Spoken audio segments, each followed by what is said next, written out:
Hello coder army, welcome back to new video. अभी तक हमने पढ़ लिया है, क्या पढ़ा है अभी तक हमने? C++ का इंट्रोडक्शन। आज हम थोड़ा आगे बढ़ेंगे।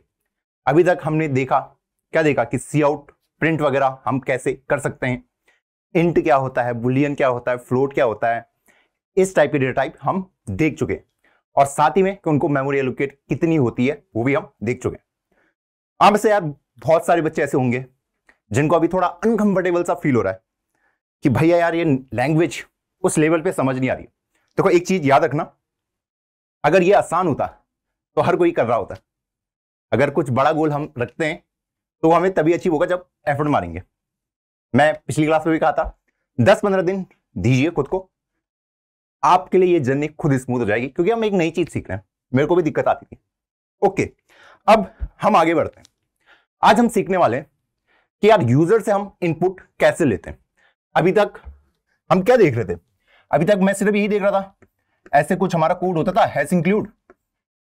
ये तो आप याद कर लोगे, IO stream, input output stream. जब भी मुझे कुछ प्रिंट कराना है या फिर इनपुट लेना है उसके लिए यूज होगा। फिर उसके बाद यूजिंग नेम स्पेस एसटीडी, ठीक। जहां जहां भी सी इन या सी आउट होगा वहां पे एसटीडी ऑटोमेटिकली लग जाएगा। उसके बाद यहां से हमारा मेन फंक्शन स्टार्ट होता है, इंट मेन। यहां से ये स्टार्ट होता है मेन फंक्शन, मतलब यहां से कंप्यूटर रीड करना स्टार्ट करेगा। अभी तक यार हमने देखा, अगर मुझे 2 नंबर का सम निकालना है, 2 नंबर का, किसी भी कोई भी तो हो सकते हो 2 नंबर, तो हम क्या कर रहे थे कि मैं क्या ले रहा था कि मान लो इंटीजर a इक्वल टू 10 डाल दो और b इक्वल टू 20 डाल दो। यही कर रहा था मैं, यही कर रहा था कि 10 ए के अंदर चल जाए, 20 बी के अंदर चल जाए। और सी आउट क्या कर दे रहा था, इसको प्रिंट करा दे रहा था अपनी स्क्रीन में कि ए प्लस बी का क्या सम होता है। यही कर रहा था। हाँ, अब ये तो मेरा हो गया कोड पार्ट। अब मैं चाहता हूं कि यार मैं यूजर को पूछूं कि तुझे किसका सम निकालना है। जब आप गूगल करते हो, मान लो आपको कुछ भी गूगल करना है, मान लो आपको करना है कि इंडिया वर्सेस पाकिस्तान का मैच कब है, तो आप क्या कोड के अंदर जाके चेंज करते हो, इसको हटा दूं ऐसे करके कि भैया इसको हटा दो और इसको हटा दो, इसकी जगह मैं इंडिया लिख दूं, इसकी जगह पाकिस्तान लिख दूं। कोड में जाके चेंज करते हो क्या आप? कोड के अंदर नहीं करते ना। तो यही हमें इसको हैंडल कैसे करें, इसके लिए हमारे पास यूज होता है सीन, जहां पे हम यूजर को पूछ रहे होते हैं बता तुझे किस नंबर को इनपुट में डालना है, किसको तुझे ए के अंदर डालना है, किसको तुझे बी के अंदर डालना है, मतलब किस 2 नंबर का सम तुझे चाहिए बेसिकली। तो वहां पे यूज होता है सीन। तो इंटीजर ए कॉमा बी मैं ऐसे ले लूंगा, ओके। और उसके बाद मैं यूजर से इनपुट लूंगा, किससे? यूजर से। बता तो ये किस किस का सम निकालना है, तो उसके लिए यूज होता है सी इन। तो पहले मान लो मैंने ऐसे करके ए को ले लिया, यूजर मतलब उसको यहां पे रहेगा जो हमारा कंपाइलर होता है, जो आउटपुट वाला होता है, वहां पे मैं पहले ए की जगह में कोई भी वैल्यू हो उसको डालूंगा। मान लो ए की जगह वो 10 दे रहा है, यूजर के सामने दिखा रहेगा कि भाई क्या टाइप करना है तुझे। फिर उसने 10 टाइप कर दिया, फिर मैं बोलूंगा बता सेकंड नंबर कौन सा चाहिए तुझे, उसने मान लो 15 कर दिया। अब उसे आंसर चाहिए। अब मैं यहां पे कर सकता हूं cout is equal A plus B, ऐसे करके। अब जो भी आंसर होगा वो डिस्प्ले हो जाएगा इस स्क्रीन पे। 25 यहां पे डिस्प्ले हो गया प्यार से कि 10 + 15 25 होता है। अब मैंने कल कहा था कि इस वाले को हम क्या कहते हैं, इंसर्शन ऑपरेटर, इंसर्शन, ठीक। और ये देखो इसका साइन उल्टा है, इसका मुंह बिल्कुल उल्टा है, तो इसको कहते हैं हम एक्सट्रैक्शन ऑपरेटर। नाम याद करने की जरूरत नहीं है, समझ जाओ बस, ओके। तो ये 25 आपकी डिस्प्ले में आ जाएगा कि हाँ आपका आंसर ये है। आपके डिस्प्ले में आपको पूछेगा कि पहला नंबर बताओ, आपके डिस्प्ले में पूछेगा दूसरा नंबर बताओ, और उसका आउटपुट ये खुद दे देगा सी आउट की हेल्प से।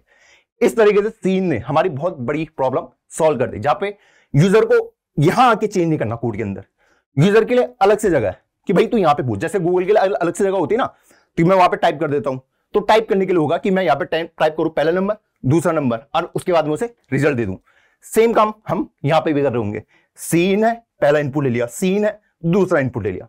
अब इनपुट हम ऐसे भी ले सकते हैं, मान लो मैंने 10 डाला तो उसके बाद मैं स्पेस बार मार के दूसरा नंबर डाल सकता हूं 20, ठीक। मान लो इनपुट डाला 10, फिर मैंने स्पेस ले लिया तो 10 इसके अंदर चले जाएगा ए के अंदर। फिर मैंने 15 को डाला, वो इसके अंदर आ गया, मैंने स्पेस मारूं या एंटर मारूं कुछ भी आप मार सकते हो, आप स्पेस भी लिख सकते हो और एंटर भी कर सकते हो। अभी घबराओ मत, मैं लैपटॉप में भी करके आपको इसको दिखाऊंगा। मान लो हमने 10 टाइप किया कि पहला नंबर मुझे 10 देना, 10 आपने टाइप किया, उसके बाद आपने स्पेस दे दिया तो 10 ए के अंदर आ जाएगा, तो ए के अंदर ऐसे 10 आ जाएगा। ठीक, फिर मैंने स्पेस मार के क्या डाल दिया 15, तो बी के अंदर 15 आ जाएगा ऐसे करके। तो आपने जैसे यहाँ पे एंटर मारोगे, स्पेस मारोगे, आपको आंसर मिल जाएगा आपका 25 ऐसे करके। अब इसी को मैं यहां पे ऐसे भी कर सकता हूं, जैसे हमने सी आउट में करा था कि दोनों को एक ही जगह में लिख दो, तो सीन ए फिर वही बी, पहले ए आएगा फिर बी आएगा, और जो भी उसका सम होगा वो आउटपुट में आ जाएगा। तो आई थिंक सीन वाली स्टेटमेंट आपको क्लियर होगी।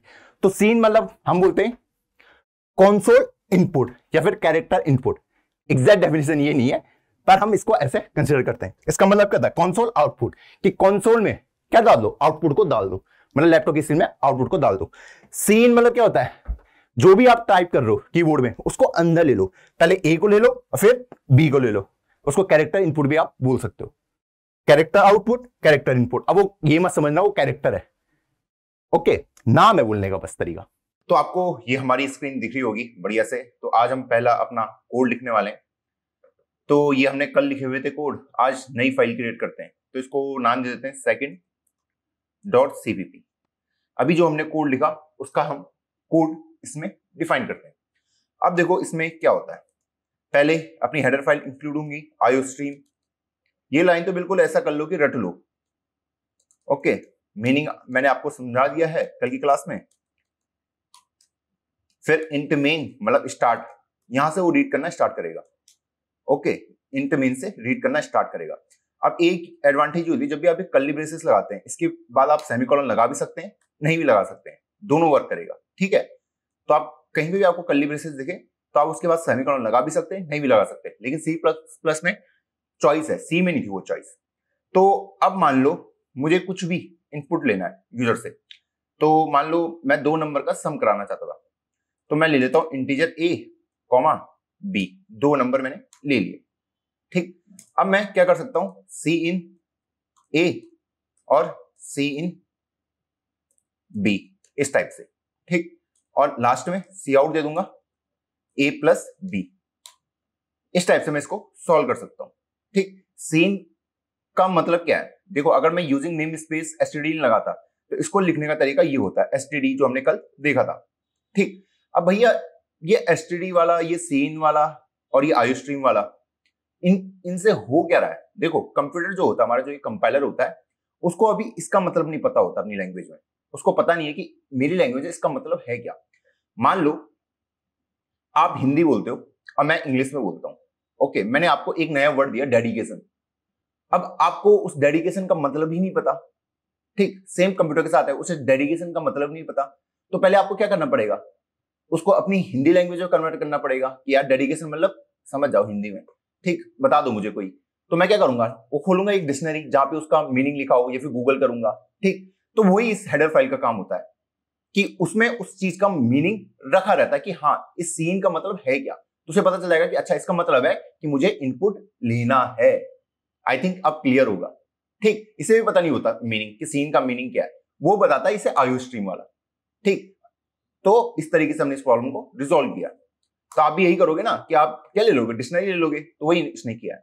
तो मान लो अब मैं इस प्रोग्राम को अगर रन करूं इस टाइप से, इसको हटा देते हैं, फिर से रन कर लेते हैं, इसको हटाओ यार, ये क्या आ रहा है बार बार, ओके, ये हमने रन किया, ठीक। अब ये मुझसे इनपुट मांग रहा है, अगर यहाँ पे आप देखोगे इनपुट मांग रहा है, मान लो मैंने 4 डाला, इसके बाद मैं स्पेस भी डाल सकता हूँ, एंटर भी डाल सकता हूँ दूसरा नंबर डालने के लिए, ठीक है। मान लो 4, फिर मैंने स्पेस दिया और फिर मैंने 5 डाल दिया, इसके बाद जैसे आप स्पेस एंटर कुछ भी मारोगे, आपने एंटर मारा, आपको आंसर मिल गया। बहुत बच्चे बोले भैया ये वाला साइन क्या है, ये 9 बढ़ दो, वो ऐसी है, उसको इग्नोर करो, आपका आंसर ये 9 है। अब भैया मुझे पता कैसे चलेगा कि 9 मेरे आंसर में आया है, ठीक है। तो देखो पहले एक बार इसे और रन करते हैं, मान लो मैंने 41 डाला, फिर मैंने 26 डाला, ठीक। अब जैसे ही मैं एंटर मारूंगा मुझे आंसर मिल जाएगा। आंसर आपको तभी मिलेगा जब आप एंटर मारोगे, स्पेस देखिए आप दूसरे वाले को ले सकते हो, तो 41 जाएगा ए में, 26 जाएगा बी में। तो जैसी उसने दोनों नंबर लिए, आपने एंटर मारा, आपको a प्लस बी का सम मिल गया। भैया यार ऐसे विजुअलाइज नहीं हो पा रहा है, थोड़ा अच्छे से इसको विजुअलाइज करो। तो मैंने कहा एक काम कर लेते हैं, मैं यहाँ पे उसके ऊपर एक स्टेटमेंट लिख देता हूं। देखो ये लाइन बाय लाइन एग्जीक्यूट होता है, पहले ये वाली लाइन एग्जीक्यूट होगी तो ए और बी क्रिएट होंगे जो इंटर टाइप के हैं। उसके बाद मैं इसको बोलूंगा cout enter your first number, enter your first number, इस टाइप से, ठीक, इस टाइप से। तो ये प्रिंट हो जाएगा मेरे स्क्रीन में, ठीक। उसके बाद सी आउट दूंगा, एंटर योर सेकंड नंबर। सही है? हाँ भैया सही है, थोड़ा स्पेस भी दे देता हूं इस टाइप से। अब देखो अगर मैं अब इसे रन करूंगा तो मान लो मैंने ये डाला तो सबसे पहले आ गया ये वाली लाइन प्रिंट हो गई, एंटर यूर फर्स्ट नंबर, ये प्रिंट हो गया। अब वो इस लाइन पे आके रुक गया है कि पहले आप इनपुट डालो कोई भी नंबर। तो मान लो मैंने डाल दिया 13, ठीक। अब मैंने जैसे एंटर मारूंगा या स्पेस दोगे तो आप आपका सेकंड वाला आउटपुट में आ जाएगा। वो बोलेगा यार अब अपना सेकंड नंबर डालो, तो मैं सेकंड नंबर डालने लग गया 26, ठीक है 26, सीन ने 26 ले लिया। अब जैसे ही मैं एंटर मारूंगा इस वाले में मुझे मेरा आंसर मिल जाएगा, तो आंसर आ गया 39। अब इसको अगर हॉट बेटर वे में अगर मुझे लिखना है तो मैं इसको ऐसे भी लिख सकता हूं कि सम ऑफ नंबर इज इस टाइप से, इस टाइप से। जो जो मैं यहां पे लिखूंगा वो यहां पे प्रिंट होता रहेगा। अब मान लो इसको मैं रन करता हूं तो मान लो पहला नंबर मैंने 10 डाल दिया, ओ सॉरी ये यहां पे आ गया, यहां पे 10, अगला आ गया अपना 13 और जो भी उसका आंसर था 23 वो आ गया, सम ऑफ नंबर इज 23। तो लाइन बाय लाइन एग्जीक्यूट होता है, पहले उसने इसको करा फिर वो इनपुट का वेट करेगा, जब तक आप इनपुट नहीं डालोगे तब तक ये आगे नहीं बढ़ेगा, ठीक है। जैसे आपने यहाँ पे 10 डाला उसके बाद वो अगली लाइन पे चला गया, जैसे आपने एंटर मारा एंटर यूर सेकंड नंबर, फिर वो रुक गया जब तक आप बी को नहीं डालोगे। जैसे आपने बी को डाला और एंटर मारा तो उसने प्रिंट करा दिया sum of number is A plus B. इस टाइप से मेरा सीन इनपुट लेता है। हमने देख लिया कि सी आउट और सीन को हम कैसे यूज कर सकते हैं।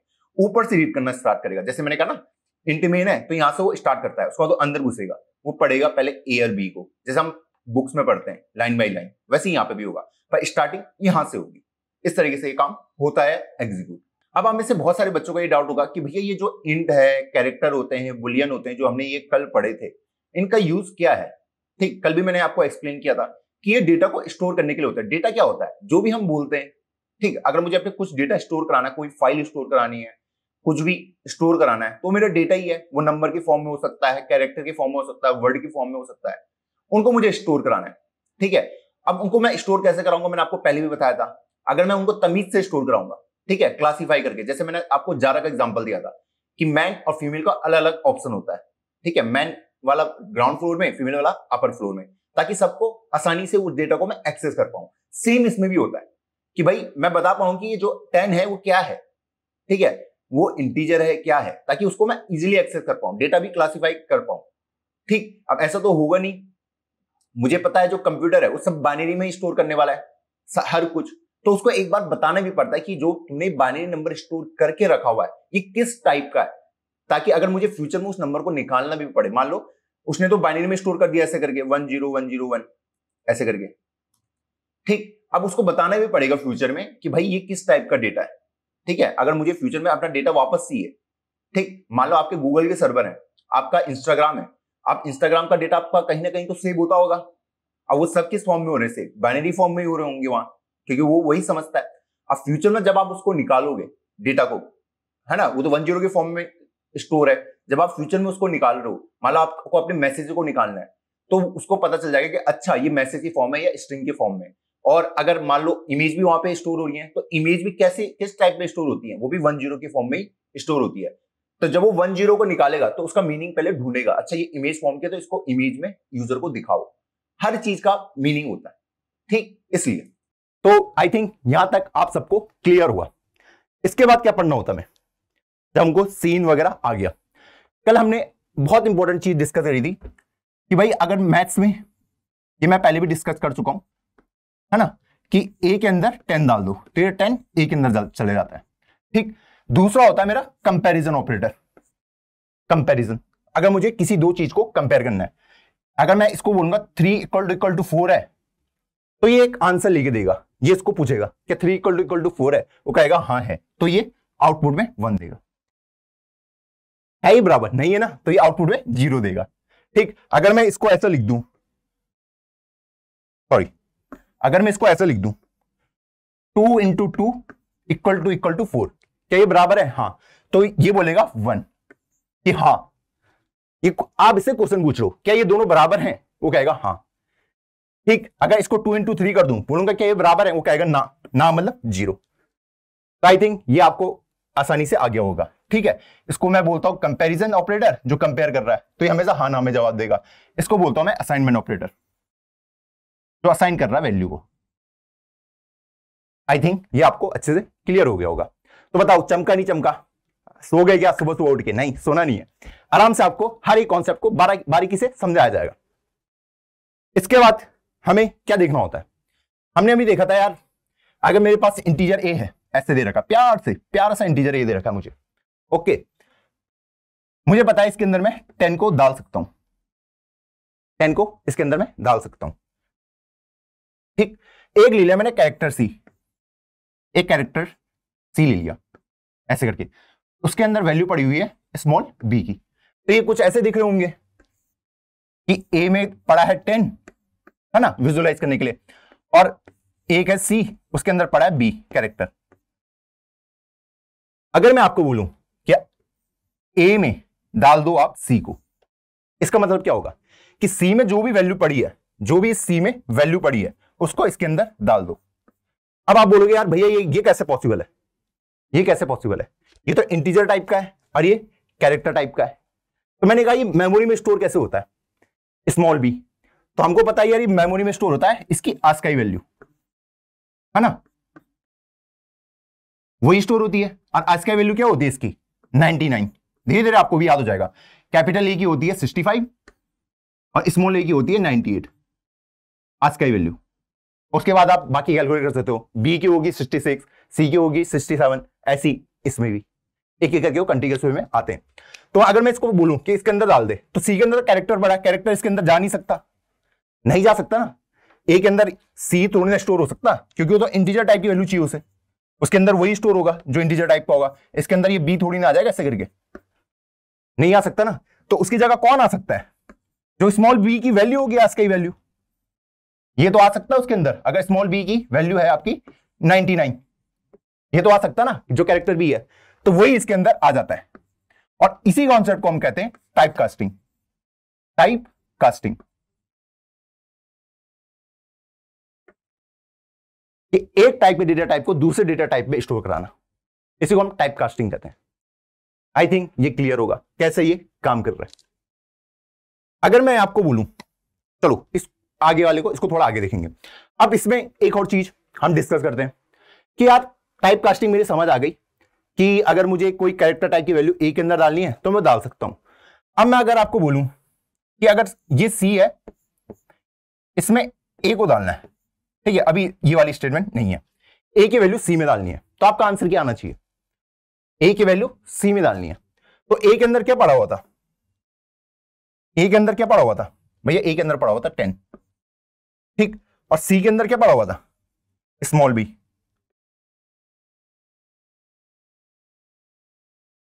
मैं कह रहा हूं ए की वैल्यू इसके अंदर डाल दो, तो अगर ये इसके अंदर इसकी वैल्यू जाती है तो इसका आंसर क्या बनेगा? जो 10 है, ये तो कैरेक्टर एक्सपेक्ट कर रहा है कि मेरे अंदर सिर्फ कोई कैरेक्टर वाला ही आएगा, तो जो आस्काई में 10 पोजीशन पे होगा जो भी कैरेक्टर, वो इसके अंदर आ जाएगा। मान लो ये 10 ना होते हुए अगर ये 66 होता, तो इसके अंदर क्या आ जाएगा? कैपिटल बी, इस तरीके से, है ना, क्योंकि 66 इसके अंदर आ नहीं सकता, क्योंकि वो तो इंटीजर है, इंटीजर थोड़ी ना रखना इससे अपने अंदर। इसका मतलब क्या है? सी एक वेरिएबल है जो कि स्टोर करेगा किस टाइप की वैल्यू को? कैरेक्टर टाइप की वैल्यू को। तो यहां पे कैरेक्टर ही आ सकता है, तो 66 नहीं आ सकता वहां पे, 66 ये कैरेक्टर नहीं है, तो 66 पहले खुद को टाइप कास्ट करेगा किसमें? 66 किसके इक्विवेलेंट होता है भैया? कैपिटल बी, तो वो कैपिटल बी पे बनेगा इस तरीके से, और इसके अंदर फिर जाके ये कैरेक्टर स्टोर हो जाए। इसको कहते हैं हम टाइप कास्टिंग। अब कई बार ऐसा हो सकता है कि आपका इसमें डेटा लॉस होने के चांसेस भी बहुत ज्यादा होते हैं। मान लो मैं इंट टाइप की वैल्यू है, इंटीजर है, ये ए है, ठीक है, और एक मैंने ले लिया डबल टाइप की वैल्यू, डबल डी, है ना, और ये बहुत बड़ा नंबर है, मान लो 2387.9341, इस टाइप से बहुत बड़ा नंबर है। तो हमें पता है इसमें कितनी बिट होती है, कितने बिट का हो सकता है मैक्सिमम, ये बताइए भैया। 8 बाइट मेमोरी लेता है, 8 बाइट्स है ना, 8 बाइट मतलब 64 बिट, ठीक। और इसके अंदर ये कितने बिट का होता है भैया, 32 बिट। अगर मैं 64 बिट को 32 बिट के अंदर डालने की कोशिश करूंगा तो बहुत हाई चांसेस है कि मेरा कुछ डेटा लॉस हो सकता है। अगर मेरे पास इतना बड़ा नंबर है 64 बिट का और उसको मैं 32 में फिट करने की कोशिश करूं, मुझे करना ही करना है, तो डेटा लॉस होगा कि नहीं होगा, क्योंकि 32 नंबर आ पाएंगे, बाकी उड़ जाएंगे।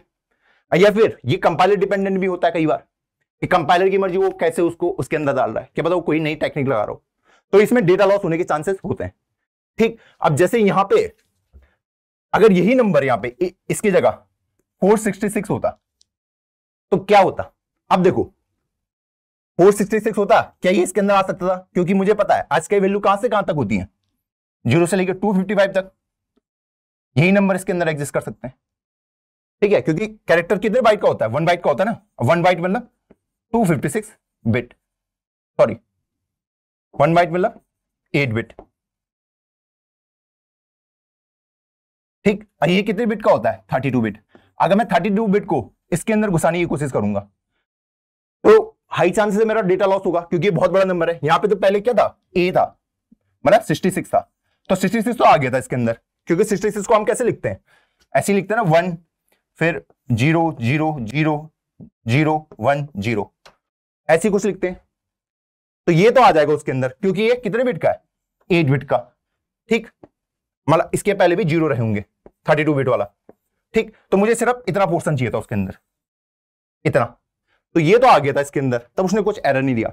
लेकिन अगर क्या होता कि ये इतना बड़ा नंबर होता, पूरा 32 बिट का, उसके आगे 0 नहीं है, बहुत बड़ा 32 बिट का, तो उसमें लास्ट का 8 बिट ही आ पाता, अब वही उसका आंसर होता।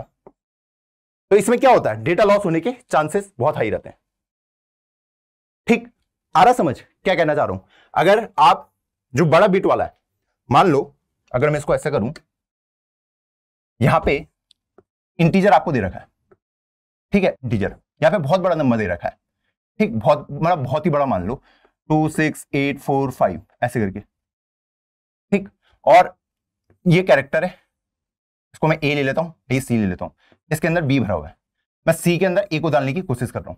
अब मान लो 26845 ऐसा कुछ दिख रहा है 32 बिट में, 0 0 0 डैश डैश डैश 1 0 0 1 0 1 1 1 2 3 4 5 6 7 8 9 10 ऐसे करके। अगर मैं इस 32 बिट के नंबर को इस 8 बिट के अंदर घुसाने की कोशिश करूं, घुसेगा सिर्फ यही 8 घुस पाएंगे, पीछे के 8 1 2 3 4 5 6 7 8 यही घुस पाएंगे, यही तो घुसेंगे, ये तो घुस ही नहीं पाए, तो ये वाला डेटा लॉस हो गया ना, मेरा डेटा लॉस हो गया, इसको मैं स्टोर नहीं करा पाया। हां अगर ये सारे 0 होते इसके बाद वाले, तब मेरा डेटा लॉस नहीं होता, क्यों, क्योंकि ये सारे 0 ही थे, उससे कोई भी वैल्यू जनरेट नहीं होती, जैसे हमने किसके केस में देखा था, 66 के केस में देखा था कि वो 8 बिट के अंदर ही फिट आ जाता था और उसके बाद सारे 0 थे। लेकिन अगर यहां 1 1 आ गए, 1 1 0 इस टाइप से, तब तो ये फिट नहीं हो सकता, तब ये वाली इंफॉर्मेशन मेरी चली जाएगी और मैं वो नंबर कभी निकाल ही नहीं पाऊंगा, क्योंकि उसके अंदर सिर्फ इतना ही स्टोर हुआ है। अब मान लो इसका मतलब है, मान लो अज्यूम कर लो कि इसका मतलब है 70, मान लो ठीक, तो 70 का इक्विवेलेंट कौन होगा इसके अंदर, सी के अंदर, A B C D E F, F को मान लेते हैं, तो कैपिटल एफ इसके अंदर आ गया, ठीक। अब इन फ्यूचर मैंने ए में फिर से सी वाले को डाल दिया, तो ए के पहली वैल्यू तो 28645 थी, अब कितनी हो जाएगी, सी एफ है, एफ का कितना इक्विवेलेंट होता है 70, तो ए का आंसर ही चेंज हो गया पूरा, जो उसका ओरिजिनल वैल्यू थी वो लॉस हो गई, ये 26845 वाली, जब उसने उससे लेना चाहा। तो इससे हम क्या सीखे कि अगर हम बड़े वाले जो बाइट है उसको अगर छोटे वाले में डालने की कोशिश करेंगे तो डेटा लॉस ज्यादा होता है, बहुत हाई चांस है आपके डेटा लॉस होगा। हाँ अगर छोटे वाले को मैं बड़े वाले पे डालता हूं तब डेटा लॉस की मुझे टेंशन नहीं लेनी पड़ती, मैं बुलियन वाले को कैरेक्टर में डाल सकता हूं आराम से, है ना, ये तो दोनों 1 1 बाइट के ही हैं, उसमें कोई दिक्कत नहीं आएगी। मैं कैरेक्टर वाले को इंट में डाल सकता हूं, ऐसे करते हुए इंट को ऐसे करके अनसाइन इंट के साथ डाल सकता हूं, अनसाइन पढ़ाया नहीं अभी तुम्हें मैंने, इसको हटा देते हैं। तो इंट को मैं डबल के अंदर डाल सकता हूं इस टाइप से, तो इसमें कोई डेटा लॉस नहीं हुआ। मुझे पता है ये भी 1 बाइट है, ये भी 1 बाइट है, ये 4 बाइट है, ये 8 बाइट है, ठीक। लेकिन अगर मैं डबल को इसके अंदर डालने की कोशिश कर रहा हूं इंट के अंदर, तो मेरा डेटा लॉस हो सकता है, जरूरी नहीं होगा ही होगा, पर डेटा लॉस हो सकता है, क्योंकि वो कितने बिट का है, 64 बिट का। ये कितने बिट का है, 32 बिट का। अगर मैं 64 को 32 के अंदर घुसाने की कोशिश करूंगा तो बाकी 32 बिट कहां जाएंगे, वो कहीं तो जाएंगी। तो पहले की 32 बिट आ गई, इधर वाली छूट गई। अगर इधर वाली 32 बिट सारी जीरो हुई तब तो मेरा कोई डेटा लॉस नहीं हुआ, क्योंकि उसका मतलब जीरो ही था। लेकिन उस वाले 32 बिट में एक भी 1 हुआ तो मेरा डेटा लॉस हो जाएगा, क्योंकि उसने उसको स्टोर ही नहीं कराया, सिर्फ इस पार्ट को स्टोर कराया, इसके अंदर, इंट के अंदर। तो टाइप कास्टिंग में हमें ये चीजें ध्यान रखनी पड़ती हैं कि हमारा डेटा लॉस बहुत ज्यादा हो सकता है। आई थिंक ये कॉन्सेप्ट आपके समझ अच्छे से आ गए हो। चलो टाइप कास्टिंग हमने पढ़ लिया है, अब टाइप कास्टिंग को थोड़ा एग्जीक्यूट कराने का टाइम आ गया। चलो इसको हम कमेंट कर देते हैं इस टाइप से। अब हम नीचे आ जाते हैं। अब कमेंट कर दिया तो ये वाली लाइन एग्जीक्यूट नहीं होंगी आपकी, सिंपली। अब टाइप कास्टिंग क्या होता है कि integer a is equal to, मैं 10 मान लेता हूं, ठीक, और कैरेक्टर c ले लेता हूं इज इक्वल टू a, ठीक। अगर मैं, चलो a ना लेके इसको कुछ और लेते हैं वरना आप कंफ्यूज हो जाओगे दोनों में। ओके, b ले लेता हूं। अब मैं अगर इस a में किसको स्टोर कराना चाहूं, इस वाले को, ठीक है। c की वैल्यू मैंने a में डाल दी, c की अंदर जो भी वैल्यू रखी है वो a के अंदर जा चुकी है। c के अंदर क्या रखा था, b तो ये स्टोर नहीं कर सकता, ये इंटीजर टाइप की वैल्यू को स्टोर कर सकता है। तो जो भी इसकी डेसिमल फॉर्म होती है, क्या होती है इसकी डेसिमल फॉर्म, 99 होती है, तो वो उसको स्टोर कर लेगा, 98 या 99 जो भी होती होगी। तो अब हम इसको आउटपुट में दे देते हैं, सी आउट ए। तो देखो 8 आउटपुट में क्या आएगा, देखो 98 होती है बी की। अगर मैं इसको सी बना दूं तो क्या प्रिंट होगा, 99। ऐसी मैं अगर इसको डी बना दूं क्या होगा, 100। ऐसा क्यों हुआ भैया, क्योंकि जो डी है उसकी जो भी डेसिमल फॉर्म होती है उसकी इक्वल, वो इसके अंदर स्टोर हो जाएगी। अब अगर मैं सेम काम उल्टे में करूं कि सी इक्वल टू ए, ठीक, सी ए की वैल्यू मैंने सी में डाल दी। अब मैं अगर सी को प्रिंट कराने जाऊं तो क्या होगा, ओह इसने तो कुछ आउटपुट ही नहीं दिया। अगर मैं इसको लाइन को कमेंट कर दूं, मतलब वहां पे कोई स्पेस रहा होगा इसलिए उसने सिर्फ स्पेस छोड़ा है। तो देखो यहां पे तो उसने डी प्रिंट कर दिया।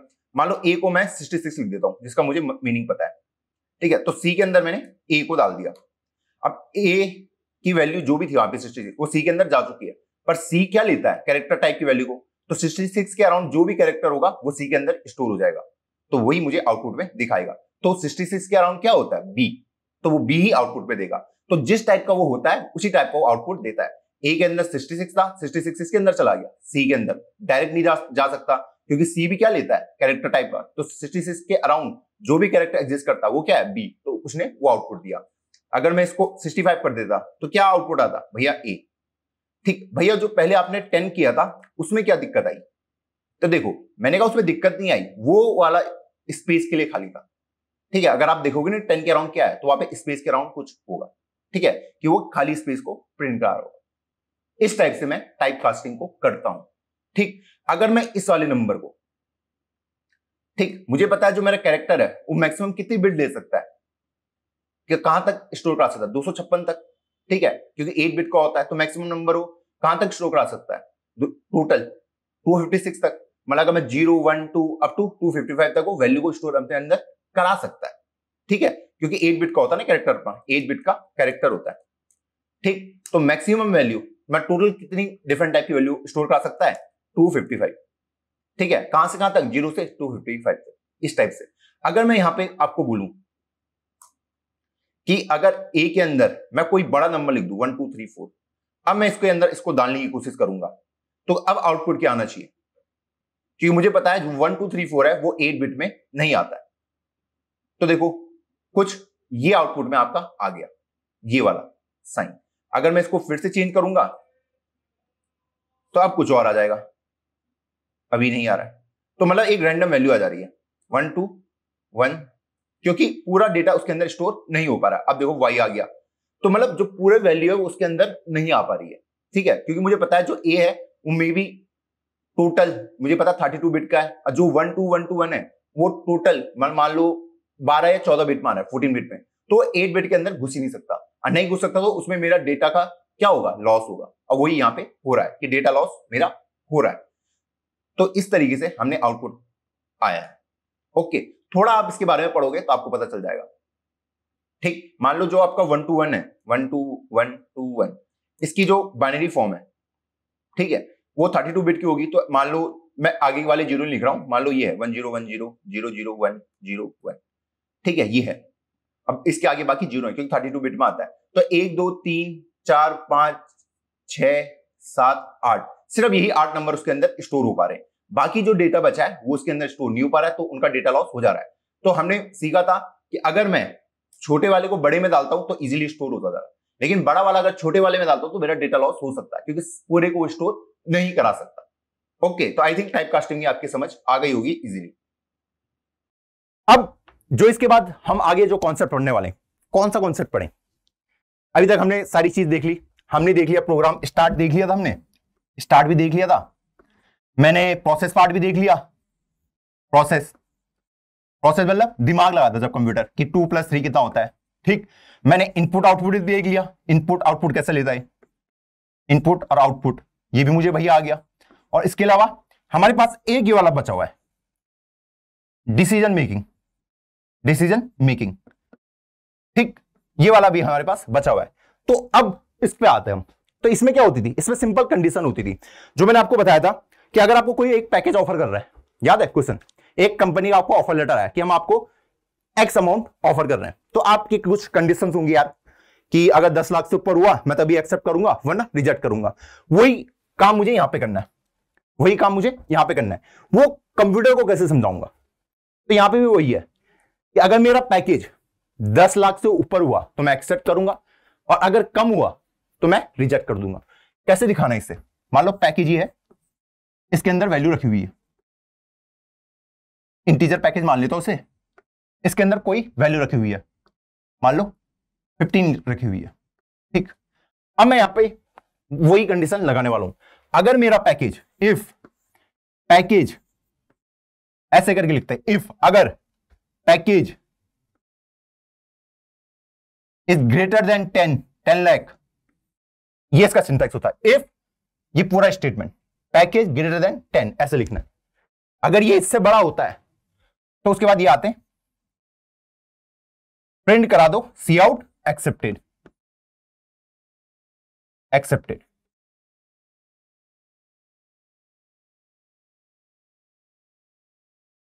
और अगर इससे कम होता है तो इफ में ये आ गया, और नहीं है तो एल्स। इफ एल्स इसको हम कहते हैं। तो एल्स इससे बाहर आया है, ठीक है, जो ये इसके अंदर जो भी कोड पार्ट होगा इसके अंदर आएगा। अगर तुम यहां पे भी कुछ लिखते हो, यहां पे भी कुछ लिखते हो, तो सब इसी का पार्ट होगा। तभी तो हमने सिंपल सी चीज लिखी है। एल्स मतलब इफ, अगर ये कंडीशन ट्रू नहीं होती है तो हम इसको ट्रू मानेंगे। एल्स मतलब सी आउट रिजेक्टेड, इस टाइप से ही चलेगा, बिल्कुल प्यार से। अब इसका आंसर से पता कैसे चला होगा? तो मैंने बोला ये है हमारा कंपैरिजन ऑपरेटर, ये भी कंपैरिजन कर रहा है, ठीक है। क्या ये पैकेज की वैल्यू कितनी है भैया? 15। क्या 15 ग्रेटर देन 10 होता है? ये बोल रहा है, कंपेयर कर रहा हूं उसे। वो पूछा क्या 15 ग्रेटर देन 10 होता है, वो आपसे पूछ रहा है, तो कहेगा हाँ होता है। तो इसके जगह में आ जाएगा यस होता है। तो अगर यस बोल रहा है तो यहां पे ऑटोमेटिकली 1 आ जाएगा, इस पूरे की जगह जो ये पूरा लिखा है ना, इसकी जगह 1 आ जाएगा। ठीक, जैसे ही 1 आया तो समझेगा ये वाली स्टेटमेंट ट्रू है मेरी। 1 बोले या ट्रू बोले, बात एक ही है। ठीक, तो इसकी जगह 1 आ जाएगा। जब 1 आ जाएगा तो उसे पता चल जाएगा कि उसको इसको प्रिंट करवाना है। अब मान लो पैकेज की वैल्यू मैंने ये कर दी 8, उस केस में क्या होगा?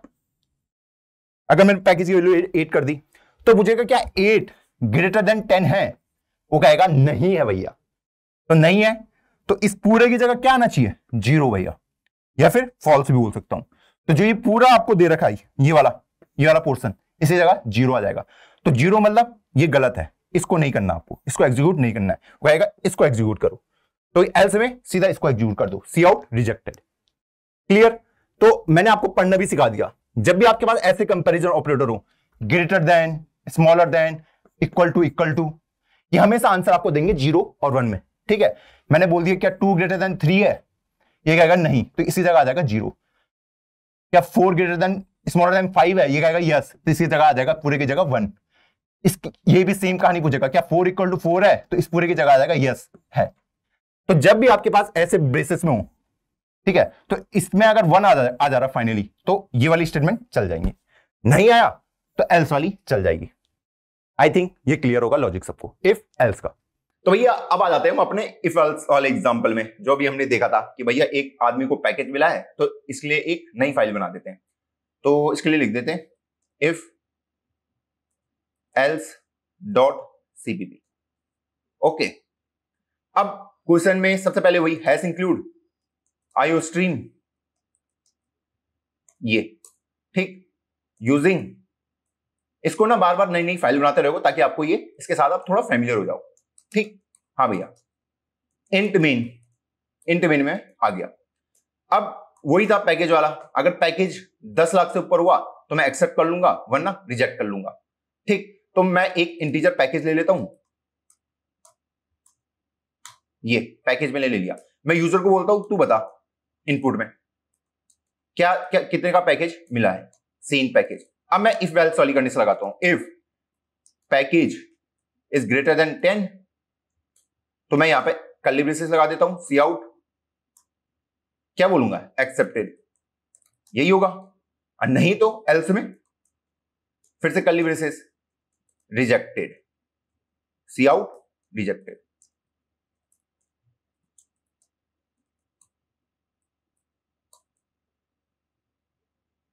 ये लो, ठीक। अब मैं अगर इसको रन करता हूं, इसको क्लियर कर देते हैं, यहां पे रन करा, अब यहां पे वैल्यू मांगेगा, तो मान लो मैंने 12 डाल दिया, जैसे ही मैं एंटर मारूंगा उसको क्या प्रिंट करना चाहिए भैया, एक्सेप्टेड, तो एक्सेप्टेड प्रिंट हो गया।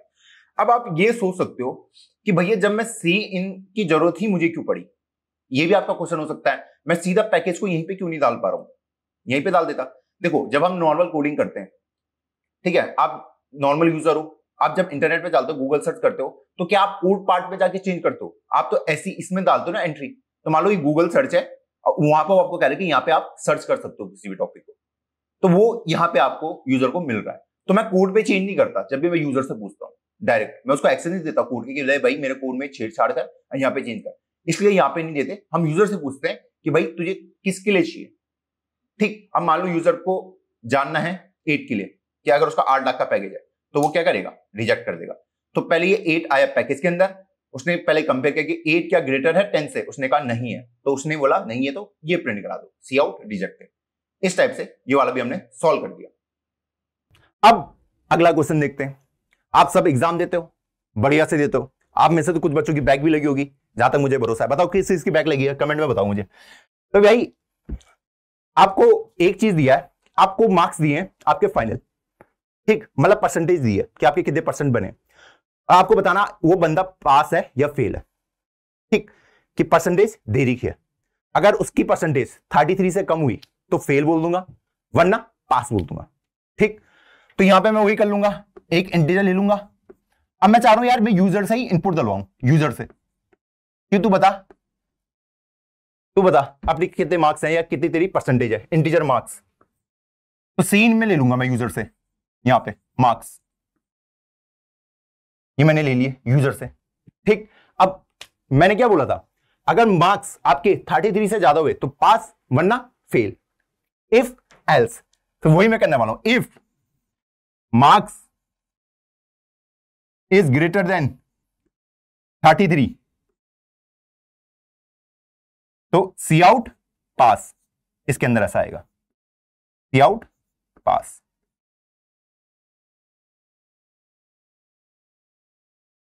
अगर नहीं हुए तो भैया फेल। एल्स में, ओह एल्स क्यों लिख रहा हूं मैं, यहां पे नशे हो गए मुझे क्लास में बैठे बैठे। सी आउट फेल, ऐसे करके वो आपको बता देगा फेल। तो समझ आए, अगर आपके मार्क्स 33 से ज्यादा हैं तो आप पास हैं, कम हैं तो आप फेल हैं। इफ, तो यहां पे मान लो यूजर ने इनपुट डाला सबसे पहले, मान लो यूजर ने डाल दिया यहाँ पे 28, उसे पूछा गया, उसने 28 इनपुट पे डाल दिया, तो 28 मार्क्स के अंदर क्या आ गया 28। क्या 28 ग्रेटर देन 33 होता है? मैं आपसे पूछ रहा हूं भैया, नहीं होता है। तो इस पूरे की जगह क्या आ जाएगा भैया 0 आ जाएगा। तो क्या ये चलना चाहिए? ये कहेगा भाई फॉल्स है, तो ये वाला नहीं चलेगा, तो वो नीचे वाले में आ जाएगा एल्स में, वो कहेगा ये फेल है, ये प्रिंट हो जाएगा ऑटोमेटिकली। जैसे ये फॉल्स हुआ तो मतलब ये ट्रू है। इफ एल्स में ये तो होता है, यही होता है ना, हाँ, तो वही कर रहे हैं। अगर यूजर इनपुट डालता है 47, तो मैंने बोला क्या 47 ग्रेटर देन 33 है? मैं उसको पूछ रहा हूं, उसने कहा है, तो इस पूरे की जगह क्या आ जाएगा भैया 1 आ जाएगा। तो 1 आ गया तो ये वाली स्टेटमेंट एग्जीक्यूट हो जाएगी कि आप पास हो चुके हो, स्क्रीन में प्रिंट हो जाएगा पास। जैसे ही वो यहां से बाहर निकला ये वाला प्रिंट नहीं हुआ, ठीक है, क्योंकि इनमें से या तो ये प्रिंट होगा या ये प्रिंट होगा। अगर ये फेल हो गया तब ये ऑटोमेटिकली एग्जीक्यूट हो जाएगा, और अगर ये पास हो गया, मतलब अगर ये कंडीशन ट्रू हो गई तो सिर्फ इसका पार्ट एग्जीक्यूट होगा, इसका नहीं होगा। ये इफ एल्स में होता है, यही होता है। हाँ भैया, एग्जाम्पल क्लियर? क्लियर भैया। अब हम अगले एग्जाम्पल में आते हैं। तुम्हारी तो सेमेस्टर में बैक लगी है, तो हम मार्क्स वाले में आ जाते हैं। सेम काम, अगर 33 से ज्यादा है मार्क्स तो हम पास बोल देंगे, वरना फेल बोल देंगे। तो वही मैं यहाँ पे कर देता हूँ, इंटीजर मार्क्स। तो मैंने कहा जब भी ये वेरिएबल के नाम लो, इनको मीनिंगफुल लो, ताकि आपको भी समझ आए पढ़ने में, ठीक। यह हैबिट अच्छी होती है, जब आप आगे इंटरव्यू दोगे तो वहां पे आपको ये हेल्प करेगा। तो मैंने इंटीजर मार्क्स दे दिया, तो उसके बाद पहले मुझे मार्क्स पूछने पड़ेंगे यूजर के, बता भाई कितने मार्क्स है तेरे, सीन मार्क्स पूछ लिए, ठीक। तो इफ अगर मार्क्स मेरे ग्रेटर हुए 33 से, तो मैं बोल दूंगा सी आउट पास, ओके। हाँ, एल्स में सी आउट फेल, ये इस टाइप से, ठीक। अब मैंने कोड को रन किया। अब सबसे पहले इंट मार्क्स क्या है? एक वेरिएबल है जो किस टाइप का, इंट टाइप का, तो उसको कोई मेमोरी मिल गई होगी। अब सबसे पहले उसने बोला कि मार्क्स को एंटर करो यहां पे, तो मैंने मार्क्स एंटर कर दिया। मान लो मैंने कर दिया 28, ठीक है। जैसे ही मैं एंटर मारूंगा तो देखिएगा 28 क्या 33 से ज्यादा? उसने कहा नहीं है, तो उसने कहा ये वाला वो कर दो। अब आप इसको और अच्छे तरीके से भी लिख सकते हो कि सी आउट इसके ऊपर कि एंटर योर मार्क्स, ताकि आपको अच्छा सा लगे। जैसे हम गूगल में करते हैं ना, वहां पर गूगल लिखा हुआ होता है, फिर उसके नीचे मैं सर्च करता हूं, मुझे पता तो होना चाहिए, थोड़ा अच्छा भी दिखे मुझे, उसीलिए हम यहाँ पे कर रहे हैं कि एंटर योर मार्क्स, यूजर को भी अच्छा लगे देखने में। तो मैंने इसको करा, ठीक। अब ये यहाँ पे पहले प्रिंट करेगा, ऊपर से आया, उसने इस वाली लाइन को कंपाइल किया, एंटर योर मार्क्स। अब वो इस लाइन पे वेट कर रहा है कि जब तक आप मार्क्स एंटर नहीं करते। मान लो मैंने मार्क्स एंटर कर दिए 67। अब जैसे ही मैं एंटर मारूंगा सीधा प्रिंट हो जाएगा पास, क्योंकि 67 क्या होता है बड़ा 33 से, उसने पास को प्रिंट कर दिया। ऐसे भी आप कर सकते हो। अब देखो इफ एल्स में एक और चीज आप कर सकते हो, जब भी इफ के बाद सिंगल स्टेटमेंट हो, मतलब सिंगल लाइन ही हो, इफ के बाद एक सिंगल लाइन हो, तो वहां पे कंपलसरी नहीं होता कर्ली ब्रेसेस को लगाना। क्लियर? हाँ भैया क्लियर। सेम एल्स की केस में भी, ठीक है। अगर एल्स के बाद सिर्फ एक सिंगल स्टेटमेंट है, सिंगल, ठीक है, उसके अंदर 3-4 लाइन नहीं है, तो मैं वहां पे उसको ऐसे भी कर सकता हूं। तो देखो फिर से एंटर योर मार्क्स 46, ओके, यहां प्रिंट हो 46, उसने कह दिया पास हो। इस टाइप से हमने पास फेल भी सीख लिया। अब अगला क्वेश्चन देखते हैं। आपको क्वेश्चन दे रखा है, क्या ए ग्रेटर देन बी है? क्या ए ग्रेटर देन बी है? आपको ये बताना है, ठीक। तो मैं क्या कर सकता हूं इसमें, अगर ए ग्रेटर देन बी है तो मुझे यस प्रिंट करना है, नहीं है तो नो प्रिंट करना है। कंडीशन समझ आ गई? अगर ए ग्रेटर देन बी है तो मुझे यस प्रिंट करना है, नहीं है तो नो प्रिंट करना है। वही सेम कहानी। तो मान लो ए के अंदर कोई भी वैल्यू आई होगी, मैंने यूजर से ले लिया होगा कि सी इन ए। कोड पार्ट मैं आपको प्रॉपर किस पे कराऊंगा? लैपटॉप पे, डन ना मत। इस टाइप से मैंने इनपुट ले लिया। अब फिर वही, क्या ए ग्रेटर देन बी है? मैं पूछ रहा हूं उसको, ठीक है। अगर है तो प्रिंट क्या करना है? यस। स्क्रीन में यस प्रिंट करा दो बस। और नहीं है, एल्स में नहीं है तो सी आउट नो, इस टाइप से। अब मान लो यूजर ने 2 इनपुट डाल दिए। पहले उसने डाल दिया ए की जगह में डाल दिया उसने 10, अब बी की जगह में डाल दिया उसने 20। ये यहां पे आएगा, क्या 10 ग्रेटर देन 20 है? मैं आपसे पूछ रहा हूं। बोलेगा नहीं, तो इसकी जगह क्या आ जाएगा? पूरा 0। तो 0 मतलब ये ट्रू नहीं है, ये फॉल्स हो गया। जैसे 0 आया तो ये यहां पे आ जाएगा एल्स पे, तो सीधा नो प्रिंट करा देगा। अगला नो प्रिंट करा देगा, मतलब स्क्रीन में नो प्रिंट हो जाएगा। मान लो ए की जगह में लिखा हुआ 30, अब बी की जगह में लिखा हुआ 20, क्या ये ग्रेटर है इससे? वो आएगा हाँ है, तो है मतलब 1। तो जब भी कंपैरिजन ऑपरेटर कंपेयर हो रहे हैं तो उसके जगह में ट्रू और फॉल्स में से कुछ आएगा। तो ये 1 यहां पे आया, सी आउट ने इसको एग्जीक्यूट कर दिया, यस, तो यस मेरे स्क्रीन में आउटपुट में आ जाएगा।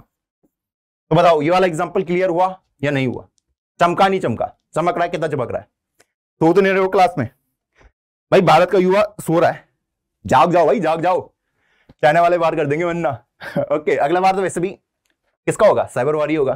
तो भाई जो हम लोग हैं कोडर आर्मी, इसलिए पूरी कम्युनिटी बना रहे हैं, जागो। अब अगला एग्जांपल है आपका कौन सा, जो अभी हम देखा, क्या क्या ए ग्रेटर देन बी है। सबसे पहले इसको हटा देते हैं, हम यहाँ पे चेक कर रहे हैं। तो सबसे पहले मुझे 2 वेरिएबल लेने पड़ेंगे, ए और बी। मैं यूजर से ही पूछ रहा हूं, तो बता कौन से वो 2 नंबर है। ठीक, तो यहां पे बोल देता हूं यूजर को सी आउट, अच्छे से बोल दे ना, एंटर योर फर्स्ट नंबर, थोड़ा अच्छा भी लगे दिखने में। ठीक, फिर सी आउट नहीं, फिर सी इन लेना पड़ेगा, सी इन ए, पहला नंबर बता दो। Cout enter your second number,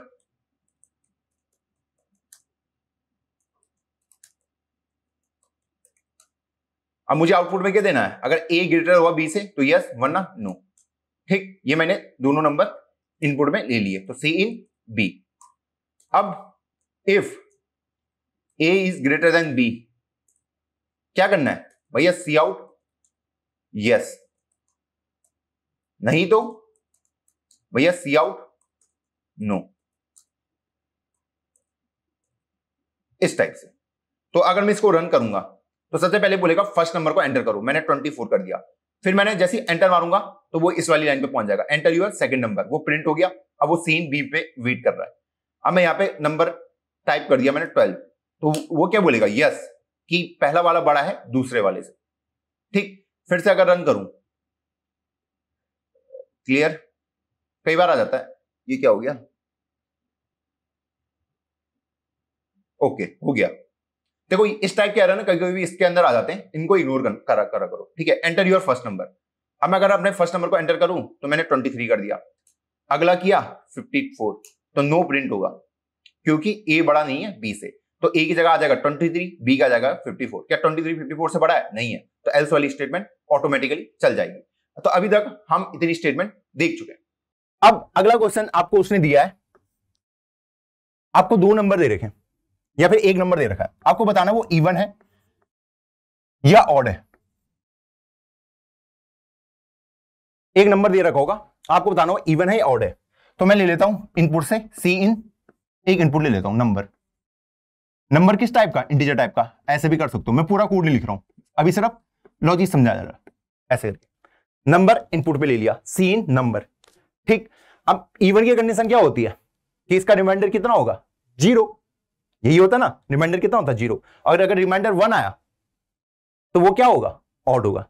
ठीक, वही मैं करने वाला हूं कि भाई अगर नंबर mod 2 किसके बराबर हो? इक्वल टू 0 के बराबर हो,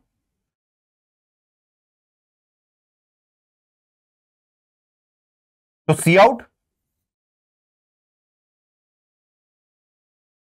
यही करूंगा इवन।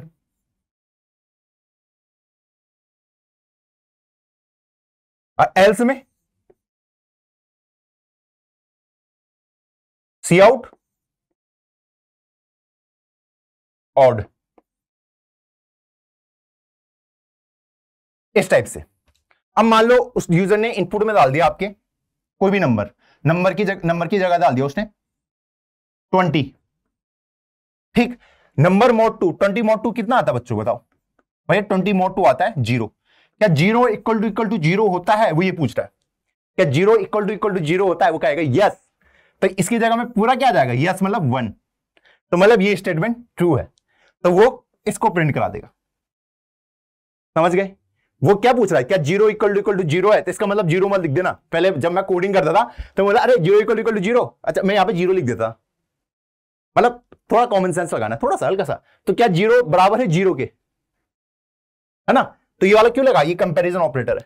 तो क्या ये दोनों बराबर हैं? तो उसने कहा 0 इक्वल टू 0 होता है, तो सी आउट इवन। अगर इसकी जगह 21 होता, ठीक है, नंबर की जगह, तो तब क्या आता? मोड 1 आता। तो 1 इक्वल टू 0 है, वो कहेगा नहीं है, नहीं है तो मतलब 0, तो ये वाला प्रिंट नहीं होगा, मतलब जो ये सी आउट इवन वाला प्रिंट नहीं होके ये वाला स्टेटमेंट चल जाएगा, प्रिंट हो जाएगा आपका ऑड स्क्रीन के ऊपर, ये नंबर ऑड नंबर है। तो बताओ ये कॉन्सेप्ट चमका ही नहीं चमका? अच्छे से चमका? हाँ भैया, ये चमक गया अच्छे से। मजा आ रहा है क्लास में? ऐसे लग रहा कुछ सर के ऊपर से जा रहा है। अगला एग्जांपल देखते हैं। इवन ऑड हमारी समझ आ गया। अब देखो उस कोड को आप दूसरे तरीके से भी कर सकते थे, ठीक। अब ऐसे नहीं है, जरूरी नहीं है कि आपको ये वाली जो स्टेटमेंट है, जो ये वाला स्टेटमेंट है, इसको ऐसे लिखना। आप ऐसे भी कर सकते थे कि अगर नंबर मॉड 2 इक्वल टू 1 आता है, ठीक है, तो उस केस में क्या आंसर आएगा? एक ही क्वेश्चन को दो टाइप से लिख सकता हूं, तो वो होगा ऑड, नहीं तो इवन। ऐसे भी आप कर सकते हो, जैसा आपको फिजिबल लगे। जरूरी नहीं क्या, मैंने कहा ना एक ही क्वेश्चन को आप बहुत तरीके से कर सकते हो। मैंने कहा नंबर मॉड 2 इक्वल टू अगर 1 आए तो वो ऑड ही होता है, नहीं तो इवन। जैसे यहां पे देखो मैं 21 मॉड 2 इक्वल टू क्या है? 1 है, तो 1 इक्वल टू 1 होता है, वो पूछ रहा है। इधर तो 1 ही था, इधर से भी 1 आया, क्या ये बराबर होते हैं? उसने कहा हाँ होते हैं। इसको हटा दो, इसको हटा दिया। क्या 1 इक्वल टू 1 होता है? उसने कहा होता है, तो यहाँ पे 1 आया, तो मतलब ये ट्रू है, तो ऑड प्रिंट हो जाएगा। इस तरीके से हमको चीजों को देखना है, एनालाइज करना है अच्छे से। अब हम वापस आते हैं अपने इवन और ऑड के केस में कि भैया नंबर इवन है या ऑड है। तो देखते हैं इसको भी, एग्जांपल को। तो इसको हटा देते हैं कि इंटीजर नंबर, मुझे बताना है ये नंबर इवन है या ऑड है, तो सी इन नंबर, ठीक। तो सी आउट बोल देता हूं, enter your first number, enter your first number. Habit अच्छी होती है बताने की, ठीक। हाँ भैया, उसने नंबर एंटर कर दिया। अब मुझे क्या करना है? If number mod 2 equal to 0 आता है, तो मतलब वो क्या है भैया? वो है इवन। हाँ भैया, आगे समझ। एल्स में ऑड होगा। हाँ भैया, सी आउट ऑड। इस टाइप से मैंने प्रिंट करा दिया। अब मैं इसको रन करूंगा तो ये बोलेगा अपने फर्स्ट नंबर को एंटर करो। तो मान लो मैंने 32 कर दिया, तो आंसर आएगा इवन। फिर से मैंने रन किया, अपने नंबर को एंटर करो, मैंने कर दिया 47, आंसर आएगा ऑड। तो इस टाइप से आप लॉजिक को लिख सकते हो। नंबर की जगह मान लो यहाँ पे 47 था, तो 47 mod 2 कितना होता है? रिमाइंडर देता नहीं, तो रिमाइंडर आ जाएगा इसका। 47 mod 2 का रिमाइंडर कितना होगा? 1। क्या 1 इक्वल टू 0 होता है? वो पूछ रहा है, वो कहता है नहीं होता है, वो कहता है नहीं होता है। तो ये वाली स्टेटमेंट नहीं चलेगी, जैसे अंदर वाली फॉल्स होती है, तो सीधा नीचे वाली चल जाएगी। अब इसी को आप रिवर्स ऑर्डर में भी लिख सकते थे, जो मैंने आपको पहले बताया था कि नंबर मॉड 2 इक्वल टू 1। अगर मैं नंबर मॉड 2 इक्वल टू 1 होता है, तो मैं इसको क्या बोलूंगा? भैया ये ऑड होगा, और नीचे वाला इवन। ये दो, enter your first number 32 even. इस टाइप से आप एक ही कोड को बहुत टाइप से लिख सकते हैं। अगला जो आपके लिए होमवर्क होगा, ठीक है, ये होमवर्क है। इसमें क्या करना है आपको बताना है अगर कोई भी आदमी 18 साल से ऊपर है, ठीक है, तो उसको मैं प्रिंट कराऊंगा एडल्ट, नहीं तो टीनेजर। ये आपके लिए होमवर्क है। आप किसी इंसान की एज पूछोगे, मान लो मैंने बोला तू कितने साल का है, उसने कहा 12, तो मैं बोलूंगा तू टीनेजर है। मैंने कहा तेरी उम्र कितनी है, उसने बोला 25, तो मैंने कहा तू एडल्ट है ना। तो यहां पे कंडीशन लग गई है। क्या लग गई है? कंडीशन। अगर 18 साल से बड़ा कोई भी इंसान है जिसने अपनी उम्र डाली है, तो हम उसको एडल्ट बोलेंगे, और जिसकी नहीं हुई उसको मैं टीनेजर बोल दूंगा। कर लोगे वाला होमवर्क? आसान है, हो जाएगा। हाँ भैया हो जाएगा। चलो फिर इफ एल्स हमको क्लियर हो चुका है कि हमें किस तरीके से उनको आगे बढ़ाना है। अब क्या कंडीशन इतनी होने वाली है, क्या इसके बाद भी, इसके बियॉन्ड भी ये कंडीशन जाएंगी? तो मैंने बोला एक क्वेश्चन ले लेते हैं आपके लिए, बढ़िया सा क्वेश्चन ले लेते हैं। इस बढ़िया से क्वेश्चन में क्या कर सकते हैं हम? चलो व्हाइट वाला यूज करते हैं। मैंने कहा मैंने आपको इनपुट में एक नंबर दिया, ठीक है, आपको बताना है कि वो नंबर पॉजिटिव है या नेगेटिव है या फिर 0, तीन ही कंडीशन होगी। इनपुट में कोई भी एक नंबर दिया आपको, नंबर ऐसे, मुझे बताना है या क्या ये पॉजिटिव है या नेगेटिव है या 0 है। ठीक, अब मैं सिर्फ इफ एल्स वाला पार्ट लिख रहा हूं।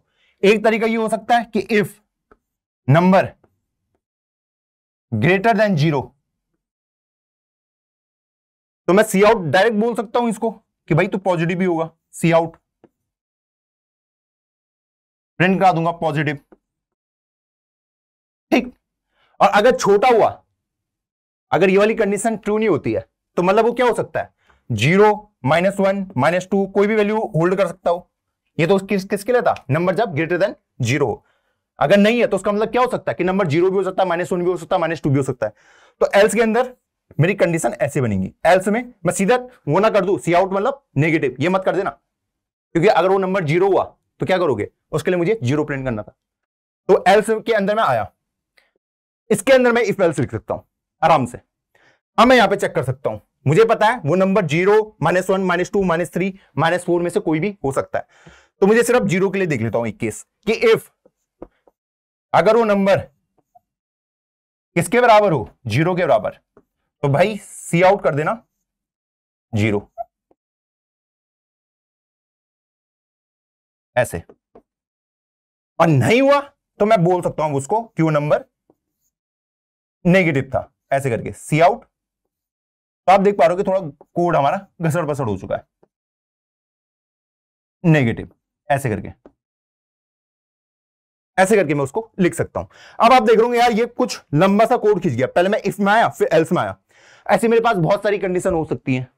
मान लो क्या पता 4 कंडीशन दी हो, क्या पता 4 कंडीशन हो या फिर 5 कंडीशन हो। तो मैंने कहा इसको हम एक और बेटर वे में लिख सकते हैं। कैसे लिख सकते हैं कि इसको अगर मैं हटा दूं पूरे को, ये भी आप लिख सकते हो, ठीक है, इसमें कोई दिक्कत नहीं है। मैंने कहा इससे बेटर एक तरीका हमारे पास, इफ एल्स इफ और एल्स। ठीक, इफ आप एक ही बार यूज कर रहे होंगे, एल्स इफ आप अनलिमिटेड टाइम यूज कर सकते हो, और एल्स को एक ही बार, मैक्सिमम एक बार। ठीक है, इफ एक बार आएगा, एल्स इफ अनलिमिटेड टाइम आ सकता है, एल्स एक ही बार आएगा, मैक्सिमम मैक्सिमम एक ही बार आएगा। ओके, पर ये एल्स इफ तभी आएगा जब उसमें इफ लिखा हो। तो जैसे मैंने देखा क्या नंबर ग्रेटर देन 0 है, अगला कंडीशन क्या हो सकता है, उसके लिए लिखूंगा मैं एल्स इफ। एल्स इफ क्या नंबर इक्वल टू 0 है, पूछ रहा हूं उसे। तो उसने कहा अगर हुआ तो भाई सी आउट कर देना 0। ठीक, और नहीं तो अगर वो ग्रेटर भी नहीं है 0 भी नहीं है तो वो क्या होगा, एल्स में आ जाएगा, सी आउट नेगेटिव। इस टाइप से मैं प्रिंट करा रहा हूं सारे नंबर को बढ़िया तरीके से। आई थिंक ये बिल्कुल आपको चमक गया होगा। चमक रहा है, नहीं चमक रहा है, हाँ भैया चमक रहा है। अब इफ एल्स इफ किस तरीके से एग्जीक्यूट होगा, आपको नंबर दिया है कि आपको बताना हो पॉजिटिव है, नेगेटिव है या 0 है। तो फिर से वही कि इंटीजर नंबर ले लूंगा, सेम नंबर, ठीक, और उसके बाद इफ अगर नंबर क्या हो, ग्रेटर देन 0, तो मुझे क्या प्रिंट करना चाहिए बताइए, सी आउट। बताइए क्या प्रिंट करना चाहिए, सी आउट। क्या होगा, पॉजिटिव होगा, तो मैं पॉजिटिव को प्रिंट कर दूंगा बस। एल्स इफ में अगर ये वाली कंडीशन ट्रू नहीं हुई तो वो इस पर आएगा कि अगर नंबर इक्वल टू 0 हुआ तो सी आउट ऑड।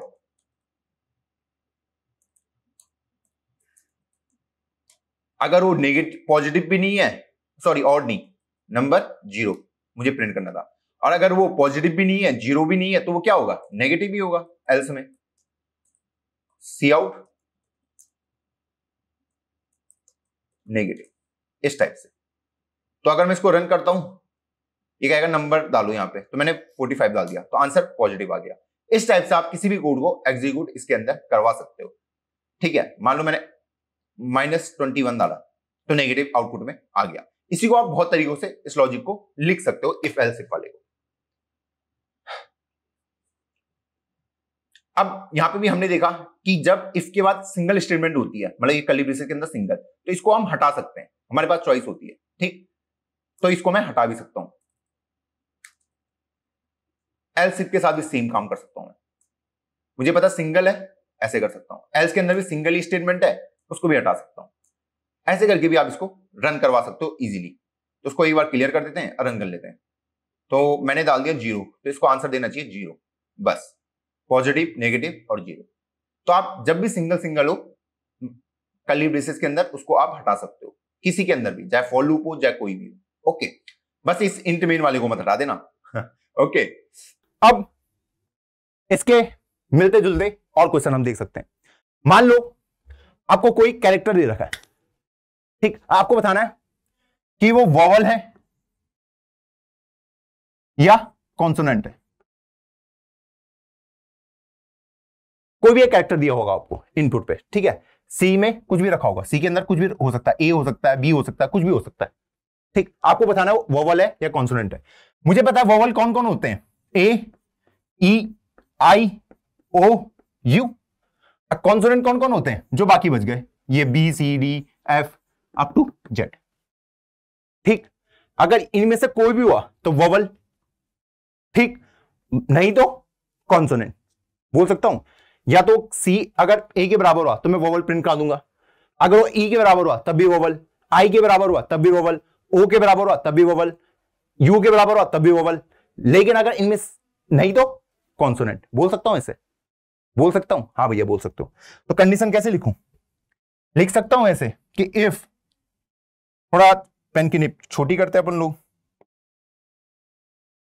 थोड़ी सी छोटी कर लेते हैं। ओके, अगर मैं कंडीशन यहां पे लिखने की कोशिश करूं कि इफ, ठीक है, मतलब इस सी को ले लेता हूं मैं, इफ सी इक्वल टू ए, तो मुझे क्या प्रिंट कराना चाहिए, सी आउट वोवल, ठीक है। अगर वो ई के इक्वल हुआ, एल्स इफ लिख सकता हूं, एल्स इफ, फिर से कंडीशन कि अगर सी इक्वल टू ई हुआ, सिंगल कोटेशन में कैरेक्टर आता है, डबल कोटेशन में क्या आएगा, पूरा स्ट्रिंग आता है। स्ट्रिंग अभी आपको पढ़ाया नहीं।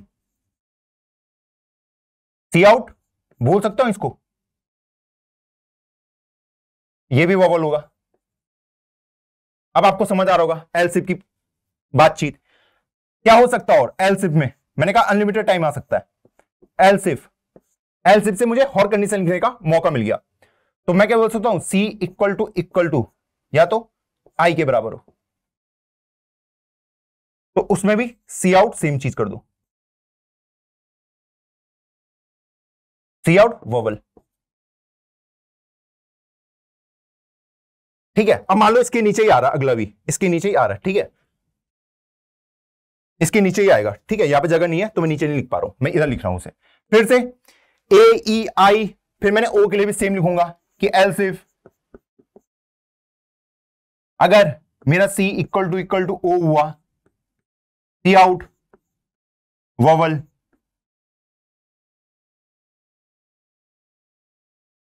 एल्स इफ एक और कंडीशन है, सी इक्वल टू यू हुआ, फिर से सी आउट वोवल। अगर इनमें से कोई भी वोवल नहीं है, ठीक है, मैंने सारी कंडीशन के लिए चेक कर लिया, एल्स में क्या आ जाएगा, सी आउट, इसको ऐसा मान लेना, ठीक है, ये लगे हुए हैं, सी आउट कॉन्सोनेंट। बस हो गया मेरा क्वेश्चन खत्म। ये मैंने आउटपुट में दे दिया आपके, इस तरीके से आपका डायग्राम दिख गया बढ़िया से। तो मान लो अगर इसने सी की कैरेक्टर के अंदर क्या डाला है, मान लो उसने बी डाल दिया, ठीक है, तो पहले यहां पे कंडीशन चेक होगी, ठीक। यहां पे उसने देखा क्या ये बी इक्वल टू ए होता है, उसने कहा नहीं होता है, तो ये अब इस पे चेक करेगा। सी की जगह में क्या आएगा, बी, क्या बी इक्वल टू ई होता है, उसने कहा नहीं होता है, तो अब इस पे चेक करेगा। उसने कहा क्या बी इक्वल टू आई होता है, उसने कहा नहीं होता है, फिर वो इस पे चेक करेगा। क्या बी इक्वल टू ओ होता है, उसने कहा नहीं होता है, यहां पे आया। क्या बी इक्वल टू यू होता है, नहीं होता है, तो जैसे यहां पे आया मतलब एल्स में वो क्या है, कॉन्सोनेंट है, कॉन्सोनेंट प्रिंट हो जाएगा। अगर उसी की जगह आपके पास लिखा होता ओ, तब क्या होता उस केस में, फिर से वही, पहले मैं यहां पे चेक करता क्या ओ इक्वल टू ए होता है, उसने कहा नहीं होता, तो मैं नीचे आया। क्या O इक्वल टू ई होता है? उसने कहा नहीं होता है। क्या O इक्वल टू आई होता है? उसने कहा नहीं होता है। मैंने कहा क्या O इक्वल टू O होता है? उसने कहा होता है। तो मैंने प्रिंट वोवल करा दूंगा स्क्रीन में कि वो वोवल है।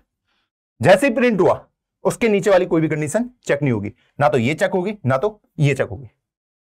ये होता है। तो इफ एल्स वाले में सिर्फ एक ही कंडीशन जैसी ट्रू हो गई, बाकी नीचे वाली कोई भी चेक नहीं होती है। अगर ये एल्स इफ वाला ट्रू हो गया तो ये वाली कोई भी कंडीशन नहीं चलेगी। अगर ये इफ ट्रू हो गया तो ये सब इग्नोर हो जाएंगे इसके अंदर के, ये फिर इनके पास जाएगा नहीं। जैसे उसको मिल जाता आंसर वो रुक जाता है। जब इनमें से कोई भी नहीं हुआ तो मतलब ये यही होगा, इसलिए इसको ऐसे लिखते हैं। आई थिंक ये आपको समझ आ गया कि वोवल कॉन्सोनेंट को हम कैसे किस तरीके से इजी तरीके से फाइंड कर सकते हैं। अब आपको लगेगा थोड़ा इजी। अब आप उल्टा भी कर सकते हैं कि मैं लिख दूं अगर if C equal to B, जो मेरा कैरेक्टर अगर बी के इक्वल हुआ तो C out consonant. Else if में भी अगर सी इक्वल टू सी, मतलब ये अलग है, ये कैरेक्टर वाला है, तो C out vowel, sorry consonant. फिर क्या सी इक्वल टू डी, फिर कॉन्सोनेंट। पर इसमें मुझे ज्यादा लिखना पड़ता है इफ एल्स, ठीक है। तो ये कितने होते हैं? 5, 21 बार मुझे इफ एल्स इफ लिखना पड़ता है और लास्ट में एल्स करके ये प्रिंट होते हैं। इसलिए मैंने ये वाला ऑप्शन चूज करा। मुझे पता है यहां पे मुझे 5 ही बार लिखना पड़ेगा और एक बार एल्स के लिए। अगर ये वाला ऑप्शन चूज करता, पहले मैं कॉन्सोनेंट को प्रिंट करा रहा हूं कि if C equal to B, फिर मैं इसके लिए चेक करता, इसके लिए करता, इसके लिए करता, तो ये 21 बार ये आता और एक बार ये आता, तो 22 बार लिखना पड़ता। तो यहां पे थोड़ा स्मार्ट गेम खेलना है कि किस वाले को चूज करें। इससे भी शॉर्ट में ही हो जाता है, वो हम आगे जाके पढ़ेंगे जब मैं आपको ऑपरेटर के बारे में अच्छे से और डिटेल में बताऊंगा। अब देखते हैं वोवल कॉन्सोनेंट, बहुत प्यारा सा है, हमने कोड ऑलरेडी उसका देख लिया है। तो अब इसमें क्या करना है, आपके पास कोई भी कैरेक्टर दिया है सी, ठीक है। सी के अंदर अगर आप कोई भी वैल्यू डाल दो, मान लो ए डाल रहा हूं मैं, ए, ठीक। तो पहले इसका लॉजिक लिख लेते हैं कि इफ सी इक्वल टू अगर ए होता है तो मुझे सी आउट में क्या देना है?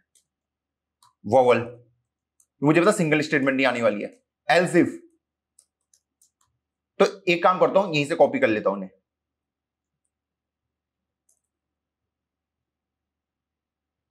सी इक्वल टू ई, तो वोवल।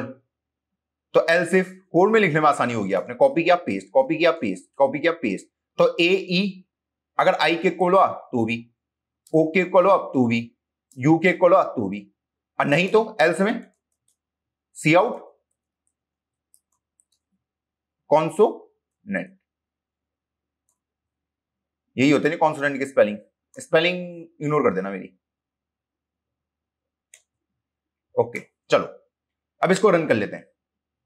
तो सी के अंदर ए था तो उसने वोवल को प्रिंट कर दिया। वो पहले यहां से स्टार्ट हुआ, उसने देखा अच्छा ए इक्वल टू ए होता है तो वोवल प्रिंट कर दिया।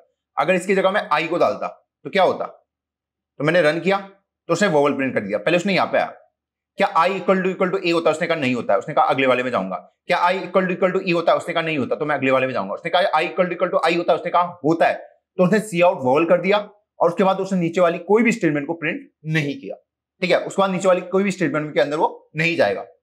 एक भी स्टेटमेंट वहां पे ट्रू हो गई तो वो उसी को जाता है। जैसे हम रियल लाइफ में कुछ डिसीजन लेते हैं कि आज या तो मैच इंडिया जीतेगी, ठीक है, या तो श्रीलंका जीतेगी, या फिर मैच ड्रॉ हो जाएगा। तो तीनों में से एक ही कंडीशन एग्जीक्यूट हो सकती है। यही होता है इफ एल्स एल्स, है ना। या तो इंडिया जीतेगी, या तो श्रीलंका जीतेगी, या फिर ड्रॉ हो जाएगा। तो एक ही रिजल्ट आना पॉसिबल है, सेम इसमें, ठीक। तो इस टाइप से हमने इसको भी रिजॉल्व कर दिया। तो बताओ यहां तक चमका या नहीं चमका? चमक गया बढ़िया से, मजा आ रहा है? हाँ भैया मजा आ रहा है। अब तो भैया कोडिंग ना थोड़ी इजी हो गई है। भैया आप क्लास में तो रैप करते हो क्या? इतना फास्ट बोलते हो। चलो फिर अब हम नेक्स्ट क्वेश्चन पे आते हैं। अब अगला है आपका क्या है, मैं आपको ये आपको खुद करना है। चलो इसको भी मैं ही कर लेता हूं, फिर बोलोगे कि भैया रो रहे हो। अगर मैं इनपुट में 1 डालता हूं, ठीक है, हमारे पास वीक होते हैं, वीक होते हैं, हाँ। अगर इनपुट में 1 आया है, आपने 1 डाला है, तो आपको प्रिंट कराना है मंडे, ठीक। 2 डाला, अगर 2 आया है तो आपको प्रिंट कराना है क्या? ट्यूसडे। 3 डाला है तो आपको प्रिंट कराना है मंडे, ट्यूसडे, वेडनेसडे। 4 आया तो उसका मतलब थर्सडे। 5 है तो उसका मतलब फ्राइडे। फिर 6 का मतलब सैटरडे। 7 का मतलब संडे। तो यूजर आपको कुछ भी दे सकता है। अगर मैं बोलूं 3 इनपुट में डाला मैंने, सीन में 3 डाला मैंने, तो आपको प्रिंट कराना है वेडनेसडे। ठीक, तो कर सकते हैं क्या हम? भैया कर सकते हैं। कैसे करेंगे भैया? बहुत आसान है कि मैं एक इंटीजर n ले लेता हूं ऐसे प्यार से, सीन n। यूजर के पास कंडीशन हुई है वो 1 से 7 के बीच नंबर डालेगा, ऐसे नहीं कि 10 20 डाल दिया, वो नहीं चाहिए। ठीक, वो वैलिड नंबर ही इसके अंदर डालेगा। अब यहां पे भी सेम कि इफ n इक्वल टू 1, अब तो भैया आसान हो गया। सी आउट क्या बोलूंगा? मंडे हो गया। Else if n equal to 2 क्या बोलूंगा भैया? C out Tuesday. ऐसे करके मैं अपनी स्टेटमेंट को लिखता जाऊंगा। तो इसको हम सीधा अपने कंपाइलर के अंदर देखते हैं कि हम इसको कैसे एग्जीक्यूट कर रहे हैं। अब हमने अगला नंबर देखना है कि अगर यूजर कुछ भी इनपुट डालता है तो मुझे बताना है कि आज संडे है, मंडे है, ट्यूसडे है, तो मंडे के लिए 1, ट्यूसडे के लिए 2, वेडनेसडे के लिए 3, इस टाइप से। तो मैं इंटीजर नंबर ले लेता हूं यूजर से, तो मैंने सीन नंबर यूजर से ले लिया इस टाइप से। ठीक, यूजर डालेगा नंबर, तो उसके बाद वही काम, अगर नंबर क्या हुआ इक्वल टू 1 हुआ तो मुझे सी आउट क्या करना है भैया? आज मंडे है तो मंडे। ठीक, अब इसको कॉपी कर लेते हैं। एल्स इफ में क्या होगा? एल्स इफ में कि एल्स इफ अगर नंबर इक्वल टू 2 हुआ तो मुझे क्या प्रिंट करना था भैया? ट्यूसडे। तो मैंने ट्यूसडे लिख दिया। ठीक, अब अगला 3, 4, 5, 6, ये अगर नंबर इक्वल टू 3 हुआ तो मुझे प्रिंट करना है वेडनेसडे, तो वेडनेसडे प्रिंट कर दिया। अगर नंबर इक्वल टू 4 हुआ तो भैया थर्सडे। 5 हुआ फ्राइडे, फ्राइडे को तो पार्टी कर दो सब।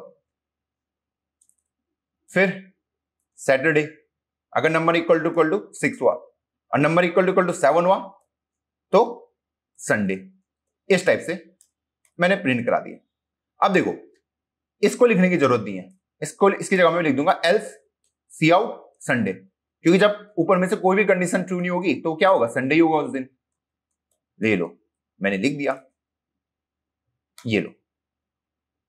तो यहां पे इसको थोड़ा अच्छा लिख देते हैं, सी आउट एंटर नंबर। मैं तुम नंबर डालो, मैं तुम्हें बताऊंगा उस दिन कौन सा डे होता है। तो भाई पूछा मैंने तो उसने डाल दिया 4, तो मैंने बोल दिया उस दिन थर्सडे होता है। फिर मैंने रन किया, मैंने डाल दिया 7, उसने आंसर संडे डाल दिया। मैंने रन किया, मैंने डाल दिया 10, 10 के लिए भी संडे। भैया आपने तो कहा था 7 के लिए संडे आएगा, ये 10 के लिए भी संडे क्यों दे रहा है? अब देखो, उस टाइम पे मैंने कंडीशन दी थी कि यूजर जो भी इनपुट डालेगा वो 1 से लेकर 7 तक होना चाहिए, लेकिन यूजर ने इनपुट यहाँ पे 10 डाल दिया। ठीक, तो उसने यहाँ पे कंडीशन चेक करी कि 10 इक्वल टू 1 होता है, उसने कहा नहीं होता है। 10 इक्वल टू 2 होता है, नहीं होता है। ये भी नहीं होता, ये भी नहीं होता है। 10 इक्वल टू 5 भी नहीं होता, 10 इक्वल टू 6 नहीं होता है। एल्स मतलब सीधा ये एग्जीक्यूट हो जाएगा जितने भी केस बच गए। तो इसको हैंडल करने के लिए क्या कह सकते हैं हम कि एल्स इफ जो हमने पहले लिखा था, नंबर इक्वल टू अगर 7 होता है तभी संडे को प्रिंट करना, और एल्स में लिख दूंगा cout enter valid date. User को बता दूंगा ना एंटर वैलिड डेट। होता ना कई बार जब हम डेट ऑफ बर्थ अपनी भर रहे होते हैं, तो मान लो मैंने कुछ एक गलत एंट्री भर दी, तो वहां पे वो आउटपुट में दे देता भाई सही डेट को भर या सही डे को भर। आप फरवरी हो, आपने फरवरी 30 फरवरी डाल दिया एंट्री में, तो वहां पे आपको चेक दे देता है भाई इसको सही से भर। तो वही हम यहाँ पे भी हैंडल कर रहे होंगे कि एंटर वैलिड डे, यूजर को बताने के लिए, ठीक है, सही डे को भर। तो वो मैं यहाँ पे करूंगा। अब देखो, जैसे यूजर ने 10 डाला, मैं इसको बोलूंगा एंटर वैलिड डे। मैंने उसको आउटपुट में दे दिया कि भाई सही डे को एंटर कर, ऐसी कुछ भी मत कर। ठीक, अब ये बिल्कुल सही से काम करेगा। अब मैंने अगर 7 डाला, अब संडे आएगा। आई थिंक ये लॉजिक भी क्लियर होगा। तो हमें सारे केसेस को हैंडल करना पड़ता है। ठीक, तो हमने ये भी हैंडल कर लिया। अब यहां तक हम देख चुके हैं, इफ एल्स वगैरह को देख चुके थे। ठीक, यहां तक हम सबको आइडिया आ चुका है कि इफ क्या होता है, एल्स क्या होता है, एल्स इफ क्या होता है। ये आइडिया हमें मोटा मोटा लग गया। अब आइडिया लगाने का टाइम किसका है? अगर मैं आपको एक स्टेटमेंट बोलूं कि आपको कोडर आर्मी को स्क्रीन में 5 बार प्रिंट कराना है, मतलब इसको आउटपुट में 5 बार देना है, कोडर आर्मी को, आप क्या करोगे भैया, बहुत आसान है कि मैं लिख दूंगा सी आउट कोडर आर्मी। ठीक, फिर से सी आउट कोडर आर्मी, सीए लिख देता हूं, ठीक है शॉर्टकट में, सी आउट कोडर आर्मी, सी आउट कोडर आर्मी, ऐसे करके मैंने 5वीं बार भी लिख दिया सी आउट कोडर आर्मी। तो 5 बार ये स्क्रीन में प्रिंट हो जाएगा आराम से। हाँ भैया प्रिंट तो हो जाएगा। अगर मैं आपको बोलूं इसी को आपको 10,000 बार प्रिंट कराना है स्क्रीन पे, तो क्या ये कोड आप बार बार लिखते जाओगे? मेरा क्वेश्चन आपसे, मैं कह रहा हूं कि स्क्रीन में आपको कोडर आर्मी को 10,000 बार प्रिंट कराना है, तो क्या आप ऐसी बार बार लिखते जाओगे 10,000 बार? तो यहां पे कुछ तो यूज हो रहा होगा, कुछ एक ट्रिक तो यूज हो रही होगी। मैं देख पा रहा हूं कि मुझे काम एक ही करना है, एक ही काम करना है, ठीक है, और इसको हमको कितनी बार करना है? 5 बार। यही तो बोल रहा हूं कि 5 बार कोडर आर्मी को प्रिंट कराना है। तो यहां पे हमारा जो कॉन्सेप्ट यूज होता है लूप, पढ़ा होगा आपने फिजिक्स में। लूप कैसा होता है, कैसा दिखता है लूप? ऐसे दिखता है ना, गोला ऐसे दिखता है ना, तो इसी को हम लूप बोलते हैं।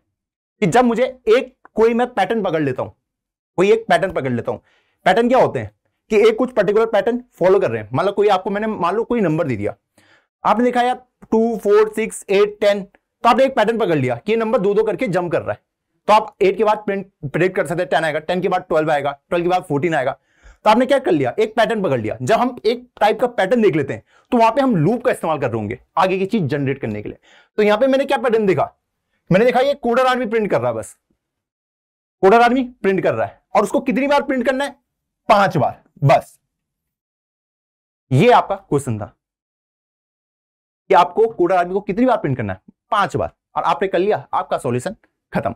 ऐसे ही होता है ना क्वेश्चन में, एग्जांपल में 2 4 6 8, फिर आपको ऐसे डैश डैश करके दिए रहते हैं, इनको भरो, तो आप प्रेडिक्ट कर लेते हैं अच्छा ये पैटर्न बन रहा है, तो यहां पे मैं 10 लिखूंगा, यहां पे मतलब 12 लिखूंगा, तो आपने एक पैटर्न रीड कर लिया।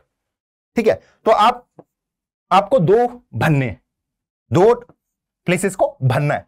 तो यहां पे भी आपने ये दिखा कि कोडर आर्मी दिया हुआ है और इसी को 5 बार प्रिंट करना है, यहां पे भी, यहां पे भी, ये इस टाइप से इसको 5 बार प्रिंट करना है स्क्रीन पे। तो मैंने क्या करना है, सी आउट कोडर आर्मी है, इसमें लूप चला दूंगा कि भाई इसको 5 बार प्रिंट करके दे दो बस। तो मान लो स्क्रीन में कैसे प्रिंट होगा, एक वेरिएबल ले लेता हूं काउंट, जो काउंट करता रहेगा, सिंपल सा है, सिंपल सा है। तो काउंट इक्वल टू 1 ले लिया, हमें ये बोलते हैं एक कोडर आर्मी प्रिंट कर दो, फिर मैंने काउंट को 2 से बढ़ाया, कोडर आर्मी को प्रिंट कर दो।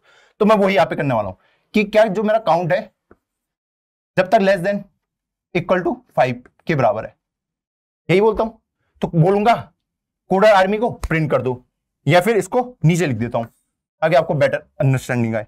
मैं बोल रहा हूं काउंट इक्वल टू 1 ले लिया, ठीक है, मैं बोल रहा हूं अगर मेरा count less than equal to किससे 5 है ना, तो वो बोल रहा है कोडर आर्मी को प्रिंट कर दो, कोडर आर्मी प्रिंट, यही बोल रहा हूं मैं मुंह से, ठीक, कोडर आर्मी को प्रिंट कर दो। और फिर मुझे काउंट को 1 से बढ़ा देना है, किससे बढ़ा देना? 1 से बढ़ा देना। अब काउंट को 2 कर दो, तो काउंट को 1 से बढ़ा दो, count equal to count plus 1। तो काउंट पहले क्या था 1 था, तो 1 यहां पर आ जाएगा, ये +1, तो 1 + 1 कितना होता 2, तो आप काउंट की वैल्यू 2 हो जाएगी। ठीक, ये मत करना कि स्टार्टिंग में इंसान ये करता है कि जो भी इधर वाली वैल्यू होती है वहां पे कोई भी वैल्यू नहीं आएगी, वो वेरिएबल है तो वेरिएबल ही रहेगा। ठीक है, तो यहां पे वैल्यूज पुट होंगी जो इधर वाली होंगी, राइट हैंड साइड में वैल्यू पुट होंगी, लेफ्ट हैंड साइड में नहीं होंगी, क्योंकि ये कौन सा ऑपरेटर है? Assignment operator. असाइनमेंट ऑपरेटर बोल दो जो यहां की वैल्यू है उसको इसके अंदर डाल दीजिए, इसलिए यहां पे कोई भी वैल्यू नहीं आएगी। आई थिंक समझ आ गया होगा। हाँ भैया, इसको थोड़ा प्यारा सा लिख देते हैं। तो मैंने काउंट को 1 से बढ़ा दिया, काउंट प्लस 1 कर दिया। अब मुझे किस पे चेक करना है, अब काउंट की वैल्यू क्या हो गई 2 हो गई होगी, फिर मुझे क्या करना है कोडर आर्मी को प्रिंट करना है, फिर काउंट को 1 से बढ़ाना है। तो एक पैटर्न आपको दिख रहा है, एक पैटर्न। तो उसके बाद मैं इसको वापस यहां पे लेके जा रहा हूं। तो पहले काउंट था 1, ठीक है, 1 लेस देन इक्वल टू 5 था। मैं अगर इसको इसके आगे लिख दूं, इसको कौन सा चूज करूं आपके लिए, ऑरेंज का, ये चलो। मान लो पहले 1 था, ठीक, 1 लेस देन इक्वल टू 5 होता है, इसको इधर लिखता हूं 1 था, क्या 1 लेस देन इक्वल टू 5 होता है? उसने कहा होता है। तो मैंने कहा कोडर आर्मी को प्रिंट कर दो, तो कोडर आर्मी एक बार स्क्रीन में प्रिंट हो गया। इसको इधर प्रिंट कर देता हूं, कोडर आर्मी प्रिंट हो गया। फिर मैं नीचे आया, काउंट को 1 से बढ़ा दो, तो अब काउंट की वैल्यू कितनी हो गई? 2 हो गई। फिर से मैं वही काम कर रहा हूं कि काउंट को फिर से यहां पे लेके आओ। 2 लेस देन इक्वल टू 5 होता है? होता है। तो कोडर आर्मी को प्रिंट कर दो।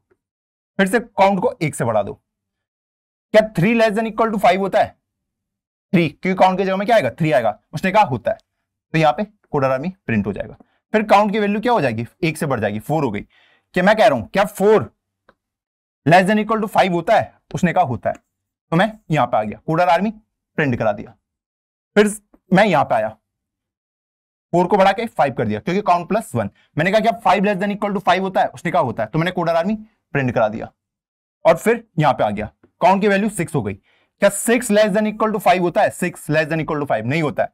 नहीं होता है तो अब नीचे वाली स्टेटमेंट कोई भी नहीं चलेगी, मैं रुक जाऊंगा। मुझे पता चल जाएगा अब इसको प्रिंट कराने की जरूरत नहीं है, इसको प्रिंट कराने की जरूरत नहीं है। यहां पे आके मैं रुक गया। तो इस तरीके से लूप में काम होता है। अब कोड ऐसा तो नहीं लिखोगे आप, मैंने आपको सिर्फ पैटर्न समझाने के लिए बोला। अगर मैं आपको रियल लाइफ में भी बोलूं आप इसको इंप्लीमेंट कैसे कराओगे, तो आप दिमाग में कुछ तो काउंटिंग कर रहोगे ना। अगर मुझे 5 बार किसी चीज को प्रिंट करना है, या मान लो चलो 100 बार करना है किसी चीज को प्रिंट, ठीक, तो मैं बोलूंगा 1, मैंने देखा अभी लेस देन इक्वल टू 100 है, 100 से तो कम ही है, तो मैंने वो काम कंप्लीट कर दिया, या फिर मैंने कोडर आर्मी लिख दिया। फिर मैंने बोला 2, अच्छा अभी भी 100 से लेस देन इक्वल है, आगे बढ़ा। फिर मैं 3, 4, 5, 6, 7 ऐसे में कहां तक पहुंच गया? 100 तक। मैंने कहा क्या 100 लेस देन इक्वल टू 100 है? मैंने कहा है अभी तो मैंने क्या बोला उसके बाद उसे, कोडर आर्मी को प्रिंट कर दो। फिर मैं 100 को बढ़ा के 101 कर दिया। मैंने बोला क्या ये लेस देन इक्वल टू है? उसने कहा नहीं है, नहीं है। तो मुझे पता चल गया अब मुझे नहीं करना, मेरे जो 100 काउंटिंग थी कोडर आर्मी को प्रिंट कराने की वो कंप्लीट हो चुकी है। जैसे हम दिमाग में सोचते हैं वैसे ही कंप्यूटर को कुछ भी चीज हवा में पता नहीं चलता, उसको बताना पड़ता है कि आपको यहाँ पे इंक्रीमेंट करना है, कैसे कंपेयर करना है, उसके बेसिस पे पता चलता है। यही लूप के अंदर का खेल होता है। अब इस लूप को हम कोड में कैसे कन्वर्ट करेंगे, ये करेंगे हम फॉर लूप की हेल्प से, फॉर लूप की हेल्प से।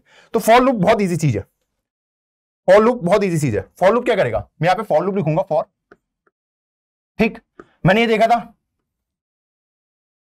तो यहां पे इसकी अगर मैं वो दिखाऊं आपको कि ये कैसे दिखने वाला है, यहां पे दिखना तो इसे फॉर, यहां पे 3 चीजें आती हैं ऐसे करके। इसका सिंटैक्स है, अभी घबराना मत देख के, ठीक है।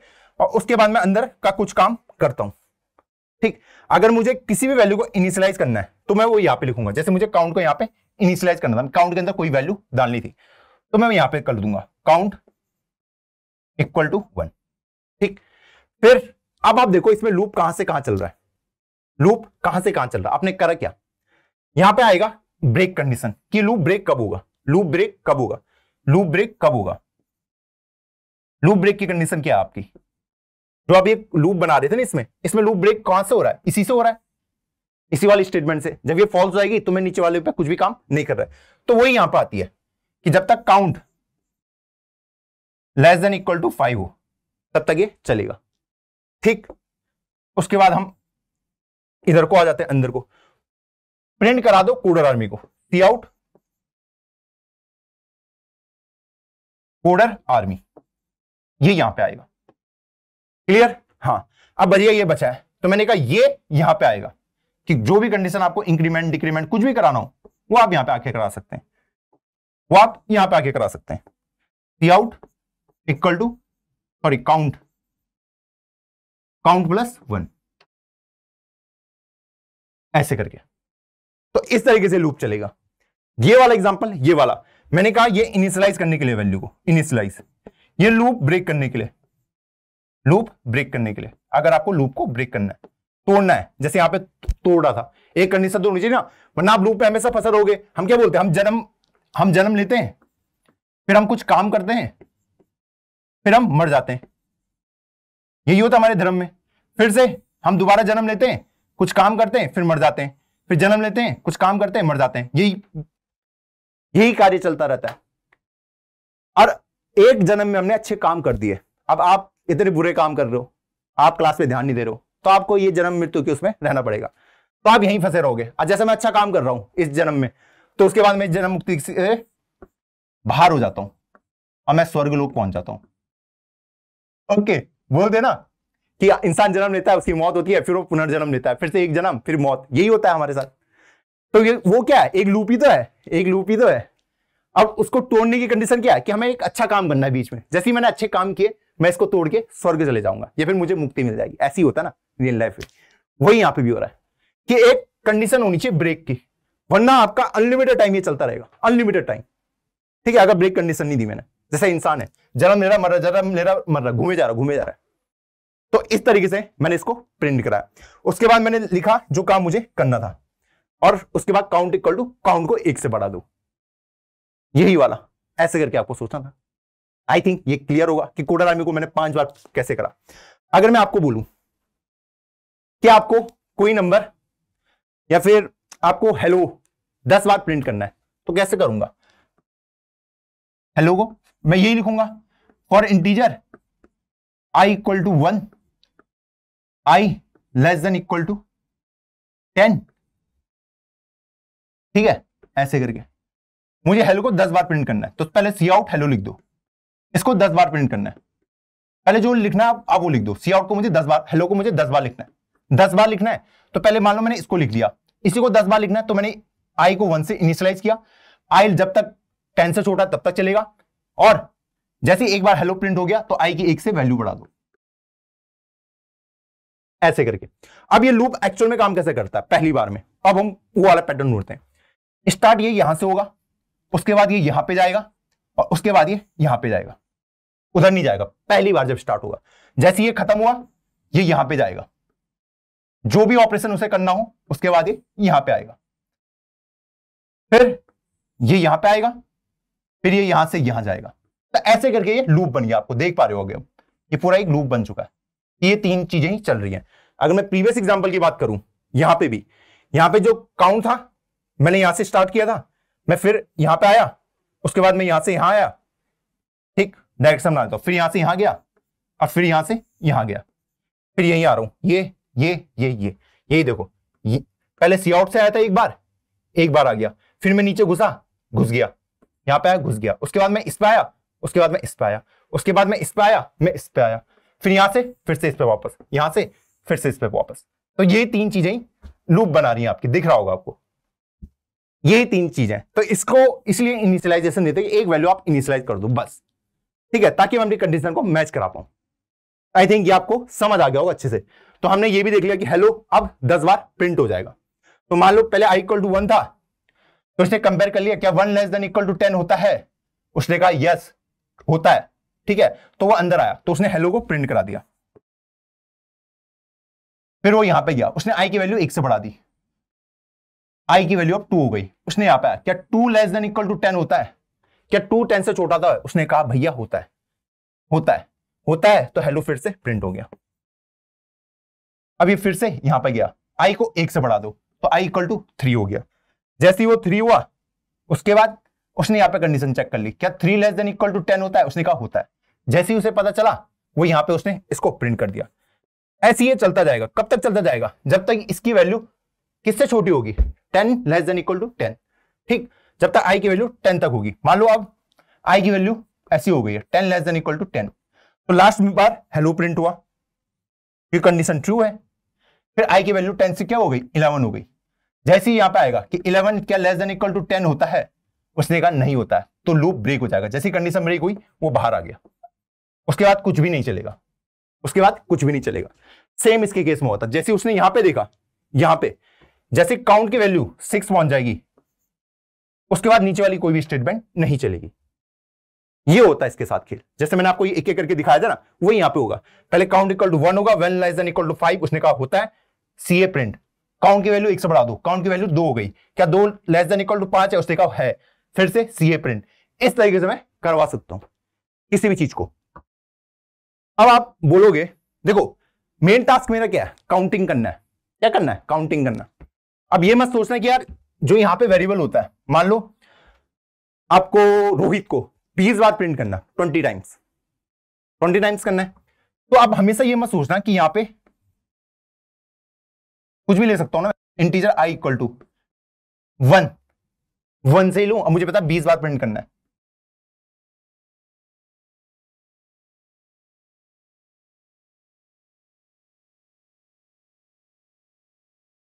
ये इसका सिंटैक्स होता है, ठीक है। पहले ये पूरा कंडीशन आता है, फिर सी आउट रोहित, इस तरीके से। तो ये 20 बार प्रिंट हो जाएगा। क्या हो अगर मैं आई को 10 से इनिशियलाइज करूं, 10 से आपने उसको इनिशियलाइज कर दिया, तभी कहां तक चलना चाहिए बताइए? 10, 11, 12, 13, 14, 15, 16 ऐसे करके चलोगे आप, कहां तक जाएगा ये? 30 तक जाएगा, मतलब लेस देन 30 तक जाएगा, नहीं जाएगा? क्लियर है स्टेटमेंट? अगर मैं किसी नंबर को 10 से इनिशियलाइज कर दूं, मुझे पता है कि 20 बार मुझे प्रिंट कराना, 20 टाइम्स। तो पहले मैंने 10 पे एक बार करा दिया, फिर 11 पे करा दिया, फिर 12 पे करा दिया, है ना। मैंने देखा आई की वैल्यू क्या है, 10 है, तो एक बार प्रिंट करा दिया रोहित। फिर आई की वैल्यू 1 से बढ़ाई, तो आई इक्वल टू 11 हो गया, फिर रोहित को प्रिंट करा दिया। मुझे 20 बार कराना है, तो ये चलता जाएगा ऐसे। आई इक्वल टू 29 जब हो जाएगा, तो ये 20 बार प्रिंट हो जाएगा रोहित, हो जाएगा ना? हाँ भैया हो जाएगा। तो मतलब आई इक्वल टू जैसे 30 होगा, मुझे स्टॉप हो जाना है, रुक जाना है। तो जरूरी नहीं कि आपको इसको 1 से ही स्टार्ट करना है, आप इसको 10 से भी स्टार्ट कर सकते हो, ये 0 से कर दो, नेगेटिव से कर दो, किसी से कर दो, पर आपको 20 वाला काउंट दिमाग में रखना है। वही मैं यहां पे करने वाला हूं। तो यहां पे क्या आ जाएगा, जब तक आई छोटा हो किससे, लेस देन 30 से, इस तरीके से एग्जीक्यूट होगा। क्लियर है? आप कुछ भी लिख सकते हो, इनिशियलाइज आप किससे भी कर सकते हो। मैं बोला मैं 10 से गिनती गिनना शुरू कर रहा हूं, 10, 11, 12, 13, 14, आपकी मर्जी है। ओके, हाँ भैया क्लियर हो गया। अब अगला एग्जांपल, क्या हो सकता है? मैं कह रहा हूं आपको 1 से लेके 20 तक, या फिर 1 से लेके 5 तक के नंबर प्रिंट कराने स्क्रीन में। 1 से लेके 5 तक के नंबर को प्रिंट करना है, 1, 2, 3, 4, 5 को स्क्रीन में प्रिंट करना है। अब एक तो वही हो गया मेरे पास, ये सी आउट वाली स्टेटमेंट लिखूंगा, 1 प्रिंट कर दिया, फिर सी आउट 2 प्रिंट कर दिया। अब ऐसे करते करते मेरी जिंदगी निकल जाएगी। अभी तो 5 नंबर है, अगर मैं आपको बोल दूं 5000, ऐसा तो करोगे नहीं ना, नहीं करोगे। अब आप क्या करोगे, इसमें पैटर्न ढूंढने की कोशिश करोगे, पैटर्न कि इसमें पैटर्न क्या बन रहा है। और जहां पैटर्न बनता है वहां क्या लगता है भैया, फॉर लूप लगता है। तो मैंने देखा यार, अगर मैं ये कर दूं आई इक्वल टू 1 एक नंबर है, या फिर यहां पे आ जाते हैं, एक काउंट ले लेता हूं, वो पहले क्या है 1 है, 1 से स्टार्ट होगा, फिर 2 पे जाएगा, फिर 3 पे जाएगा, फिर 4 पे, फिर 5 पे, ऐसे ही जा रहा है। काउंट इक्वल टू क्या लिख दिया 1, ठीक है। उसे कहां तक के नंबर प्रिंट करने भैया, 5 तक के। तो मैं कह सकता हूं जब तक मेरा काउंट लेस देन है 5 से, लेस देन इक्वल टू 5, ठीक, जब तक ये है तब तक मैं प्रिंट कर सकता हूं। क्या प्रिंट कर सकता हूं? जो काउंट की वैल्यू होगी, ठीक। और उसके बाद मैं काउंट को 1 से बढ़ा देता हूं, काउंट प्लस 1। बोल सकता नहीं बोल सकता, क्योंकि एक पैटर्न मुझे दिख रहा है कि पहले 1 प्रिंट हो रहा था, फिर 2, फिर 3, फिर 4, फिर 5। तो मैं देख रहा था ये 1 है, 1 को 1 से बढ़ाना है, प्लस 1 करना है, तो 2 आ रहा है, 2 को प्लस 1 करना है, 3 आ रहा है, 3 को प्लस 1 करना है, 4 आ रहा है, 4 को प्लस 1 करना है, 5 आ रहा है। तो 5 पे आके मुझे रुक जाना था, या फिर अगर इसको 5 प्लस 1 कर दोगे तो 6 आ जाएगा। तो यहां पे आके मुझे रुक जाना था, 5 तक ही मुझे प्रिंट कराना है। तो एक पैटर्न बन रहा है कि हर एक नंबर क्या हो रहा है, बढ़ रहा है एक एक करके। अब मुझे कब तक उसको बढ़ाते रहना है, जब तक वो लेस देन इक्वल टू 5 रहे। यही तो हर जगह मैं चेक करूंगा कि पहले मैंने 1 देखा, तो मैं यहां पे भी चेक कर रहा हूं कि 1 क्या लेस देन इक्वल टू 5 है, उसने कहा है। फिर मैंने 2 देखा, इसको 1 से बढ़ा दिया, क्या 2 लेस देन इक्वल टू 5 है, उसने कहा है, तो 2 को प्रिंट कर दिया। फिर मैंने 2 को 1 से इंक्रीज किया, क्या 2 लेस देन इक्वल टू 5 है, उसने कहा है, तो मैंने प्रिंट कर दिया 3 को। फिर 4 बनाया इससे, क्या 4 लेस देन इक्वल टू 5 है, उसने कहा है, प्रिंट कर दिया 4 को। फिर 5, क्या 5 लेस देन इक्वल टू 5 है, 5 को प्रिंट कर दिया। इस तरीके से मैं आगे बढ़ रहा था। अब जैसी मैं यहां पे आया 6, क्या 6 लेस देन इक्वल टू 5 है, उसने कहा नहीं है, तो 6 को प्रिंट करने की जरूरत नहीं है। बस ये कह रहा है। इसको अगर मैं काउंट बोल दूं, और ये भी काउंट है लेस देन इक्वल टू जो मेरा 5 है, यही तो कर रहा था। तो काउंट को पहले 1 ले लो, ठीक है। उसके बाद मैं कंडीशन चेक कर रहा हूं, क्या count less than equal to 5 है, उसने कहा है, तो जब है तो मैं प्रिंट 1 कर दूंगा, प्रिंट 1 कर दो। फिर काउंट की वैल्यू 1 से बढ़ा दो, तो काउंट अब 1 इंक्रीज होकर 2 बन गया। क्या बन गया? 2 बन गया। अब काउंट फिर से यहां पे आएगा, क्या 2 लेस देन इक्वल टू 5 है, उसने कहा है, तो उसने कहा प्रिंट काउंट को कर दो, तो 2 को प्रिंट कर देगा, ठीक। फिर काउंट को 1 से इंक्रीज कर दो, तो काउंट 3 हो गया। तो इस तरीके से बढ़ते जा रहे हैं। फिर वो 3 हुआ, अब मैं आपको यहीं से बताऊंगा, ठीक है, काउंट 3 हो गया, क्या 3 लेस देन इक्वल टू 5 है? उसने कहा है, तो 3 को प्रिंट कर दो, 3 को प्रिंट कर दो, फिर काउंट को 1 से बढ़ा दो, अब काउंट की वैल्यू हो गई 4, क्या 4 लेस देन इक्वल टू 5 है? उसने कहा है, 4 प्रिंट हो गया। इससे काउंट को 1 से बढ़ा दो, काउंट बन गया 5, क्या 5 लेस देन इक्वल टू 5 है? उसने कहा है, तो 5 को प्रिंट कर दो, फिर ऐसे करके काउंट की वैल्यू बन गई 6, क्या 6 लेस देन इक्वल टू 5 है? उसने कहा नहीं है, तो अब कोई भी प्रिंट नहीं होगा। तो मैं देख पा रहा हूं यहां पे एक लूप बन रहा है, एक एक करके वो इंक्रीज हो रहे हैं इजीली। तो यही इसी चीज का मुझे ध्यान देना है। तो इसका अगर मैं कोड आपको बताऊं तो भाई ऐसा लिख सकता हूं कि फॉर काउंट, कहां से स्टार्ट करना है मुझे प्रिंट करना, काउंट इक्वल टू 1 से कहां तक जाना है भैया, count less than equal to 5, ठीक, सी आउट, इसी काउंट को प्रिंट कराना है, तो उसी को मैं आउटपुट में लिख दे रहा हूं, ठीक, और उसके बाद उसको 1 से इंक्रीज कर दो, तो काउंट प्लस 1, ऐसे करके। तो ये यहां से इनिशियलाइज हुआ, इधर आया, अब ये ऐसे ऐसे जाएगा, ऐसे ऐसे, फिर ये इसके पास, और फिर ये इसके पास, अब ये लूप बन जाएगा। और लूप ब्रेक कब होगा? जैसे काउंट की वैल्यू 5 से बड़ी हो जाएगी, तो ये लूप ऑटोमेटिकली ब्रेक हो जाएगा। आई थिंक ये कॉन्सेप्ट आपको अच्छे से चमक गया होगा। अगर मैं आपको इसी क्वेश्चन में बोलूं, ये जो मैंने आपको क्वेश्चन दिया, कि इसमें आपको स्क्वायर प्रिंट कराना है 1 से लेके n तक के, 1 से लेके n तक के स्क्वायर प्रिंट कराना है। स्क्वायर, 1 का स्क्वायर कितना होता है? 1, 2 का स्क्वायर 4, 3 का स्क्वायर 9, 4 का स्क्वायर 16, ये आपको प्रिंट कराना है। कि जैसी 1 आए, एक आपको 1 प्रिंट कराना है, फिर 2 का स्क्वायर कितना होता है?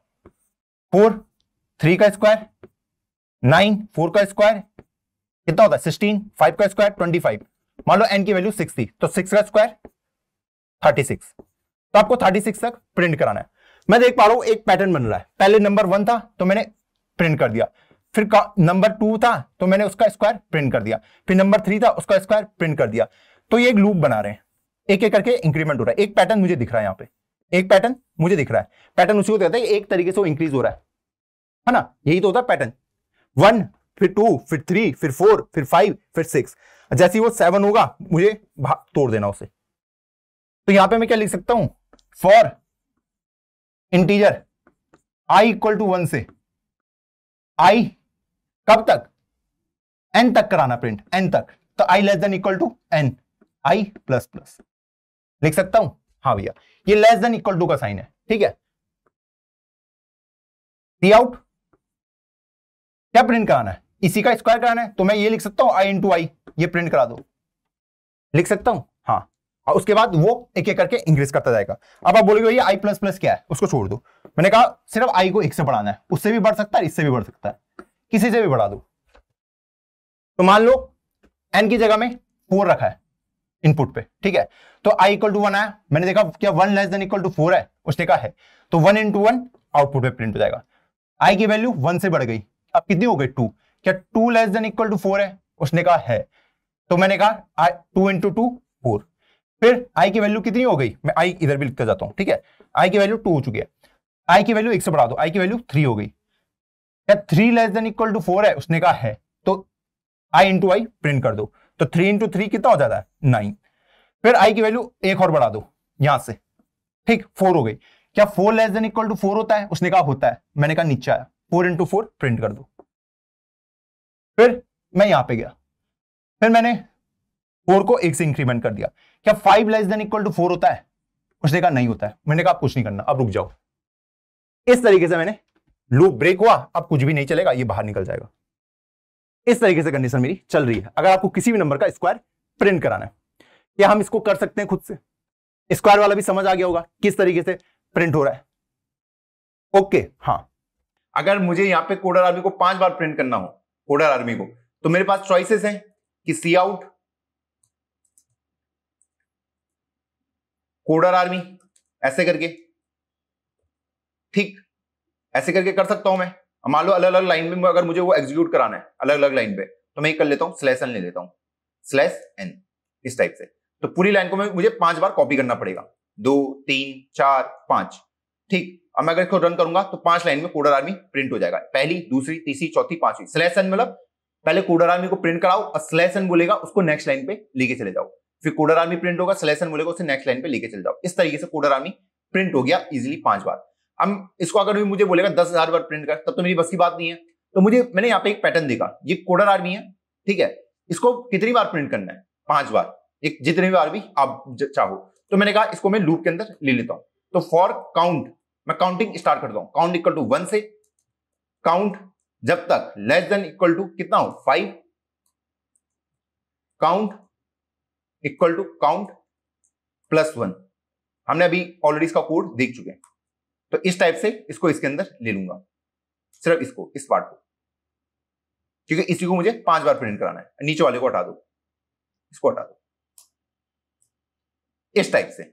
अब देखो ये कह रहा है कि काउंट क्या है, काउंट क्या है? तुमने काउंट तो ऐसे लिख दिया, काउंट का तो मुझे मीनिंग नहीं पता, तो उससे पहले काउंट का मीनिंग बताना पड़ेगा। भाई काउंट है इंटीजर टाइप का, काउंट है इंटीजर टाइप का, जिसमें मैंने 1 असाइन किया है। अब वो देखेगा कि 1 लेस देन इक्वल टू 5 है, वो कहेगा है, तो कोडर आर्मी प्रिंट हो जाएगा। फिर वो यहां पे जाएगा, काउंट को 1 से बढ़ा दो, काउंट हो गया 2, क्या 2 लेस देन इक्वल टू 5 है? ऐसे करके मेरा लूप चलता जाएगा। अब मैं अगर इसे ये करूं तो देखो कोडर आर्मी 5 बार प्रिंट हो गया। अब मैं इसे कितनी बार भी करा सकता हूं? 10 बार भी। अब मान लो अगर आप यहाँ पे ब्रेक कंडीशन नहीं देते हो, ब्रेक कंडीशन नहीं देते हो, ठीक है, ब्रेक कंडीशन नहीं दी, या फिर आपने कुछ गलत कंडीशन दे दी कि मैंने मान लिया कि काउंट ग्रेटर देन जब 0, उस केस में क्या होगा? मेरा कंपाइलर पूरा डिस्ट्रॉय हो जाएगा।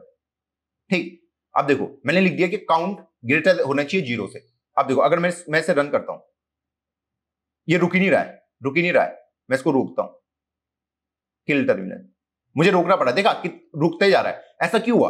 देखो काउंट इक्वल टू 1 था, उसने कहा क्या 1 ग्रेटर देन 0 है? उसने कहा है, तो कोडर आर्मी प्रिंट हो गया। उसके बाद काउंट की वैल्यू 2 हो गई, क्या 2 ग्रेटर देन 0 है? उसने कहा है, फिर कोडर आर्मी प्रिंट हो गया। फिर से काउंट की वैल्यू 3 हो गई थी, क्या 3 ग्रेटर देन 0 है? तो काउंट बढ़ता जा रहा है, और वो हमेशा 0 से बड़ा ही रहेगा। तो आपने देखा था हमेशा कोडर आर्मी प्रिंट होता रहेगा। तो मुझे अपने जो टर्मिनल है उसको क्या करना पड़ा? किल। तो यहाँ पे जब भी आप कोई कंडीशन डालोगे ब्रेक, उसको हमें ढंग से डालने की, कहां पे मेरा ब्रेक कंडीशन रुकना चाहिए, वरना वो हमेशा वही काम करता रहेगा। तो वही देखा मैंने, मुझे 5 बार करना था, count less than equal to 5, ये देखो इस टाइप से। अब अगले क्वेश्चन में आते हैं। मान लो मुझे हेलो को प्रिंट करना है, कितनी बार? 10 बार, 10 टाइम्स। तो मेरे पास चॉइस होती है कि इंटीजर i इक्वल टू 1 से मुझे पता 10 तक करना है, i less than equal to 10, i equal to i plus 1, i को एक एक करके बढ़ाना है। सी आउट हेलो, तो मैं चाहता हूं हर एक नई लाइन पे प्रिंट हो इस टाइप से। ऐसे करके मैं कर सकता हूं? हाँ भैया कर सकते हो। तो मैं इसे क्लियर कर देता हूं। तो देखो हेलो 10 बार प्रिंट हो गया अगर आप काउंट करोगे। ठीक, जरूरी है कि आई को 1 से स्टार्ट करना है, मैं कहीं से भी कर सकता हूं, मुझे काउंटिंग तो करनी है कि मुझे हर चीज को 10 बार गिनना है। ठीक, अगर मैं आई को 2 से स्टार्ट करता हूं तो आई 2 से लेकर कहां तक जाना चाहिए? 11 तक, तब भी 10 ही नंबर होंगे उसके बीच, 2 3 4 5 6 8 9 10 11, तब भी 10 ही नंबर होंगे, तभी वो 10 ही बार प्रिंट करेगा। तो इस चीज का ध्यान रखना जरूरी नहीं है कि आपको हमेशा 1 से ही स्टार्ट करना है, आप इसको 0 से भी स्टार्ट कर सकते हो कि अगर i इक्वल टू 0 है, अब मुझे 10 टाइम्स प्रिंट करना है, तो ये क्या होना चाहिए? i less than equal to 9। ठीक है, पहले 0 पे, 1 पे, 2 पे, 3 पे, 4 पे, 5 पे, 6 पे, 7 पे, 8 पे और 9 पे, तो 9 तक मैं 10 बार प्रिंट करा चुका हूं, ये इस टाइप से। और अगर मैं इसको 10 से स्टार्ट करता हूं, ठीक, तो मैं इसको लिख सकता हूं i less than equal to 29। मुझे बता 29 तक ये कितनी बार प्रिंट हो जाएगा? 20 बार। तो अगर मैं इसको 20 बार प्रिंट करना चाहूं तो वो भी पॉसिबल है। अब इसी को मैं ऐसा भी लिख सकता हूं कि i लेस देन 30। 30 का मतलब वो 30 से छोटा होना चाहिए, जैसे 30 होगा कुछ प्रिंट नहीं होगा, तब भी 20 बार प्रिंट होगा। ठीक, हाँ भैया आ गया समझ। अब हम अगला देखते हैं कि भैया हमें n नेचुरल नंबर को प्रिंट करना है, पहले n नेचुरल नंबर को। तो भैया एक काम करते हैं, यूजर को बोल देते हैं नंबर बता दो, इंटीजर n ले लिया, सी इन n, कहां तक तुझे नंबर को प्रिंट कराना है। अब नेचुरल नंबर स्टार्ट कहां से होते हैं? आप खुद सोचो, नेचुरल नंबर कहां से स्टार्ट होते हैं? पहले मुझे स्टार्टिंग पता होनी चाहिए ना। हाँ भैया स्टार्ट होते हो कहां से? 1 से। तो भैया मैं उसको वही पूछने वाला हूं, तो एक इंटीजर वेरिएबल ले लेता हूं, काउंट इक्वल टू 1। ठीक, ये मैंने ले लिया। कहां तक जाएगा count? Less than equal to n तक, क्योंकि n तक मुझे प्रिंट करना है, अकाउंट को एक एक करके बढ़ाना भी है, ऐसे। तो मुझे प्रिंट क्या कराना है? काउंट को ही कराना है, तो सी आउट काउंट को ही मैंने प्रिंट करा दिया। इसको हैंडल कर लेंगे, अलग अलग लाइन पे मेरा आउटपुट आता रहेगा। अब मैं ये कर लेता हूं, मान लो मुझे 6 तक 1 से 6 प्रिंट कराना है। तो देखो 1 2 3 4 5 6, ये 6 कौन सा वाला है जो मैंने इनपुट पे डाला था, बाकी उसके बाद है। ठीक है, तो इस टाइप से मैं प्रिंट करा सकता हूं कि मैंने 1 से स्टार्ट किया, कहां तक प्रिंट कराना है, n तक, क्योंकि उसके अंदर भी एक पैटर्न है। पहले 1 प्रिंट करा, फिर मुझे पता है कि उसके बाद मुझे उसके अंदर एक एक ऐड करते जाना है। तो एक ऐड हो गया, 2 बन गया, 2 भी less than equal to n है, ये कर दिया। इस तरीके से आप इसको एग्जीक्यूट कर सकते हो to print first and natural number. तो आई थिंक ये कोड ना आपको इजी से लग रहे होंगे कि भाई मुझे हर चीज में भैया एक पैटर्न ढूंढना है, पैटर्न। अब पैटर्न अगर मुझे मिल गया तो मैं कुछ भी चीज को प्रिंट करा सकता हूं, मैं प्रिडिक्ट कर सकता हूं। पैटर्न मतलब क्या होता है? प्रिडिक्ट करना कि अगला चीज क्या होने वाला है। यही तो कर रहे हैं हम कि हमने एक पैटर्न पकड़ लिया, अब मैं अगला नंबर प्रिडिक्ट कर रहा हूं। ठीक है, अगर मुझे पता है 1 2 3 4, वो कहेगा कि 10 तक बोल दे ये नंबर, तो मुझे पता 4 के बाद क्या आएगा। अगर मैं 1 ऐड कर दूंगा तो 5 ही आएगा, 5 में एक ऐड कर दूंगा तो 6 आएगा, 6 में कर दूंगा तो 7 आएगा, 7 में 1 ऐड कर दूंगा 8 आएगा, 8 में एक ऐड कर दूंगा तो 9 आएगा, 9 में एक ऐड कर दूंगा 10 आएगा, 10 में एक ऐड करूंगा तो 11, 11 प्रिंट नहीं करना। उसने कहा 10th में रुक जाना बस, तो मैं 10 पे आके रुक गया। इस टाइप से लॉजिक क्रिएशन होता है अपना। आई थिंक क्लियर होगा।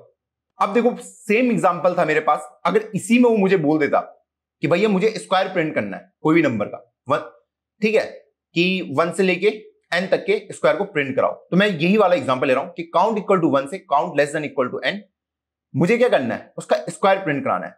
तो स्क्वायर कैसा हो जाएगा, जो काउंट को 2 बार मल्टीप्लाई कर दूंगा आपस में, वही मेरे आउटपुट में आ जाएगा। हाँ भैया, तो मैं ये कर लेता हूं कि 8 तक, 1 से लेके 8 तक, तो देखो 1 4 9 16 25 36 49 64। अब इसको अगर और बेटर तरीके से अगर आप लिखना चाहते हो, ठीक है, मैं चाहता हूं कि यार प्रॉपर वे में लिखूं मैं इसे, ठीक, तो आप इसको ऐसे भी लिख सकते हो। कैसे, मतलब एक अच्छे टाइप में, थोड़ा अच्छा लगे कोड देखने में। एंटर द नंबर जिसका भी मुझे स्क्वायर फाइंड करना है, ठीक है। अब उसके बाद सी आउट, ये तो मुझे करना ही करना है, ठीक। अब मैं कर रहा हूं काउंट,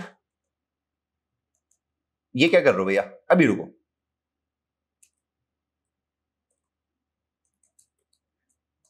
ये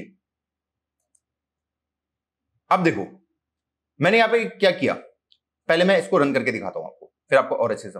एंटर द नंबर, मान लो मैंने 6 तक के मुझे चाहिए, ठीक, और मैंने एंटर मार दिया, तो ये कह रहा है 1 square is 1, 2 square is 4, 3 square is 9, 4 square is 16, 5 square is 25, 16 square is 36। इस टाइप से प्रिंट हुआ। ये 1 कहां से आया, तो मैंने वही लिख दिया जो काउंट की वैल्यू थी ना 1, तो काउंट वैसे प्रिंट हो गया, स्क्वायर इज फिर प्रिंट हो गया, और उसके बाद काउंट इनटू काउंट प्रिंट हो गया, जो उसका मल्टीप्लेस का रिजल्ट आता। फिर जब काउंट की वैल्यू 2 होती तो पहले 2 प्रिंट हुआ, फिर स्क्वायर इज प्रिंट हुआ, फिर 2 इंटू 2 4 प्रिंट हुआ। इस टाइप से ही चला है। तो देखो ये देखने में भी अच्छा लगता है, तो आप इसके अगल बगल ऐसे खेल भी सकते हो, यार मेरा कोड ना कैसे करके अच्छे से दिखेगा, ठीक। आई थिंक ये भी आपको क्लियर होगा। अब अगला क्वेश्चन पूछ सकता है कि भाई 20 तक जितने भी इवन नंबर है उनको प्रिंट करा दो।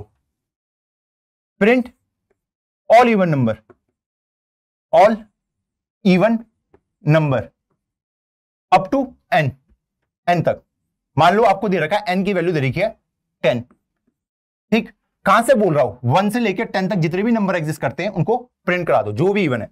तो क्या क्या प्रिंट होने चाहिए भैया, 2 4 6 8 और 10, ठीक है, ये इंक्लूडेड है, ठीक। तो मैं 2 को प्रिंट कराऊंगा, 4 को कराऊंगा, 6 को कराऊंगा, 8 को कराऊंगा, 10 को कराऊंगा। इन नंबर को मुझे प्रिंट कराना है। क्लियर है, क्लियर है, हाँ भैया।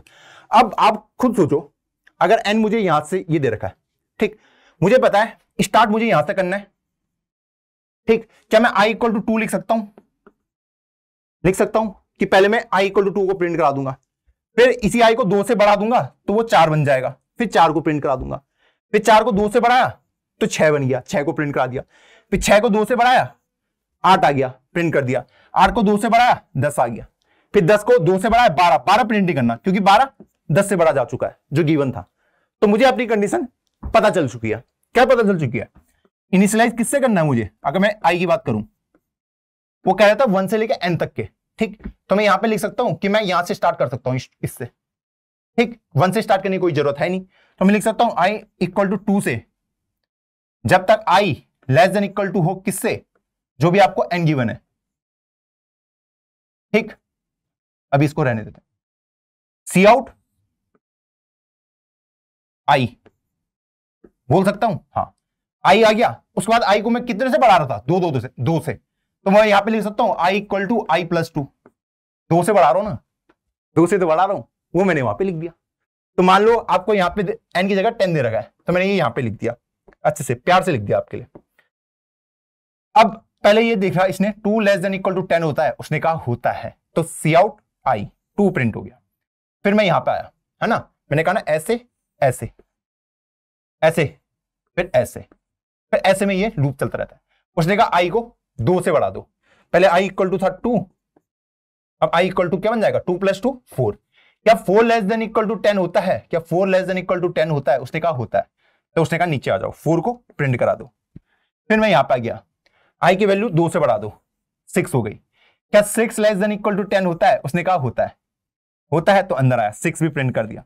ऐसे ही फिर गया, उसने 8 को प्रिंट कर दिया, फिर से घुमा, उसने 10 को प्रिंट कर दिया। अब मैं यहां पे पहुंच गया, ठीक, मान लो ये 10 बन चुका है, आई इक्वल टू 10 बन चुका है, तो आई अब 10 + 2 कितना हो जाता है 12। क्या 12 लेस देन इक्वल टू 10 है, उसने कहा नहीं है, लूप ब्रेक, ये बाहर निकल जाएगा बाहर। तो इस तरीके से मैंने 2 4 6 8 10 सब प्रिंट करा दिए।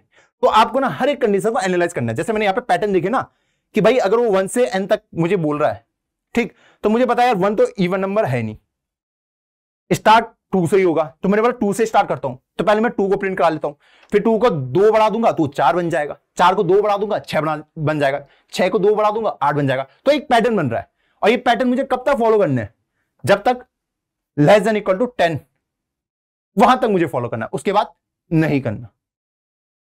तो वही मैंने लिख दिया, चमका नहीं चमका। हम जब भी क्वेश्चन आता है, ठीक, अगर मैं आपको ऐसे देखूं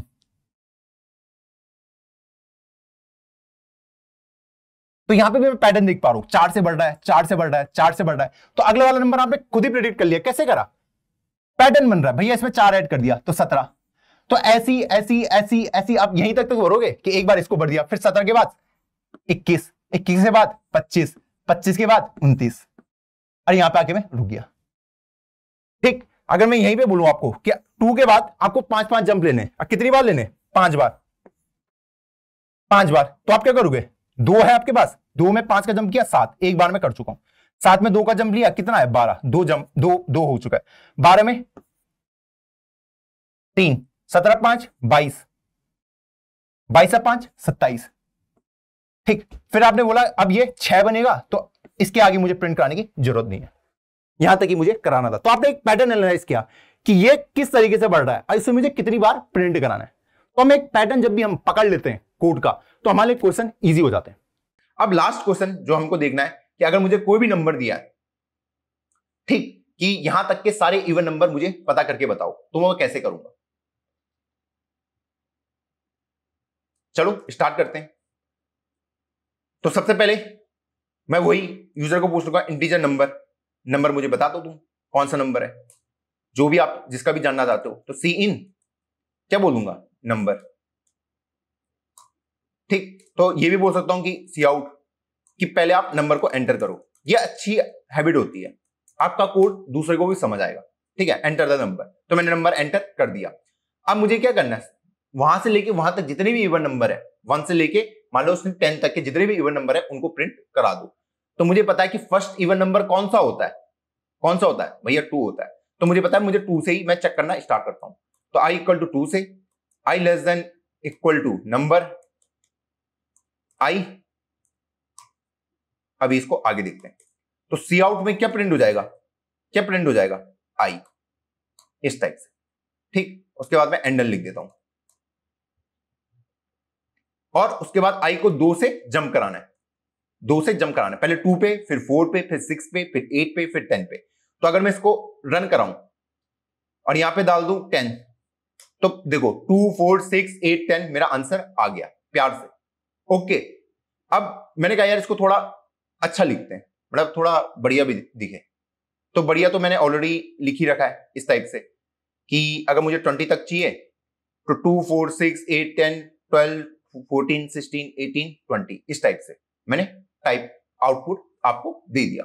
तो बढ़िया से ये भी दिख रहा है। अगर आप इसके आउटपुट में कुछ और चेंजेस करना चाहते हो कि ये कुछ अच्छे से लिखे वो भी आप इसके अंदर कर सकते हो। भैया क्या इसका कोई और लॉजिक नहीं हो सकता? मैंने कहा एक और हो सकता है। अगर मैं i इक्वल टू 1 से स्टार्ट करूं, उस केस में क्या होगा? मुझे चेक करना पड़ेगा हर बार i को कि वो इवन है या ऑड है।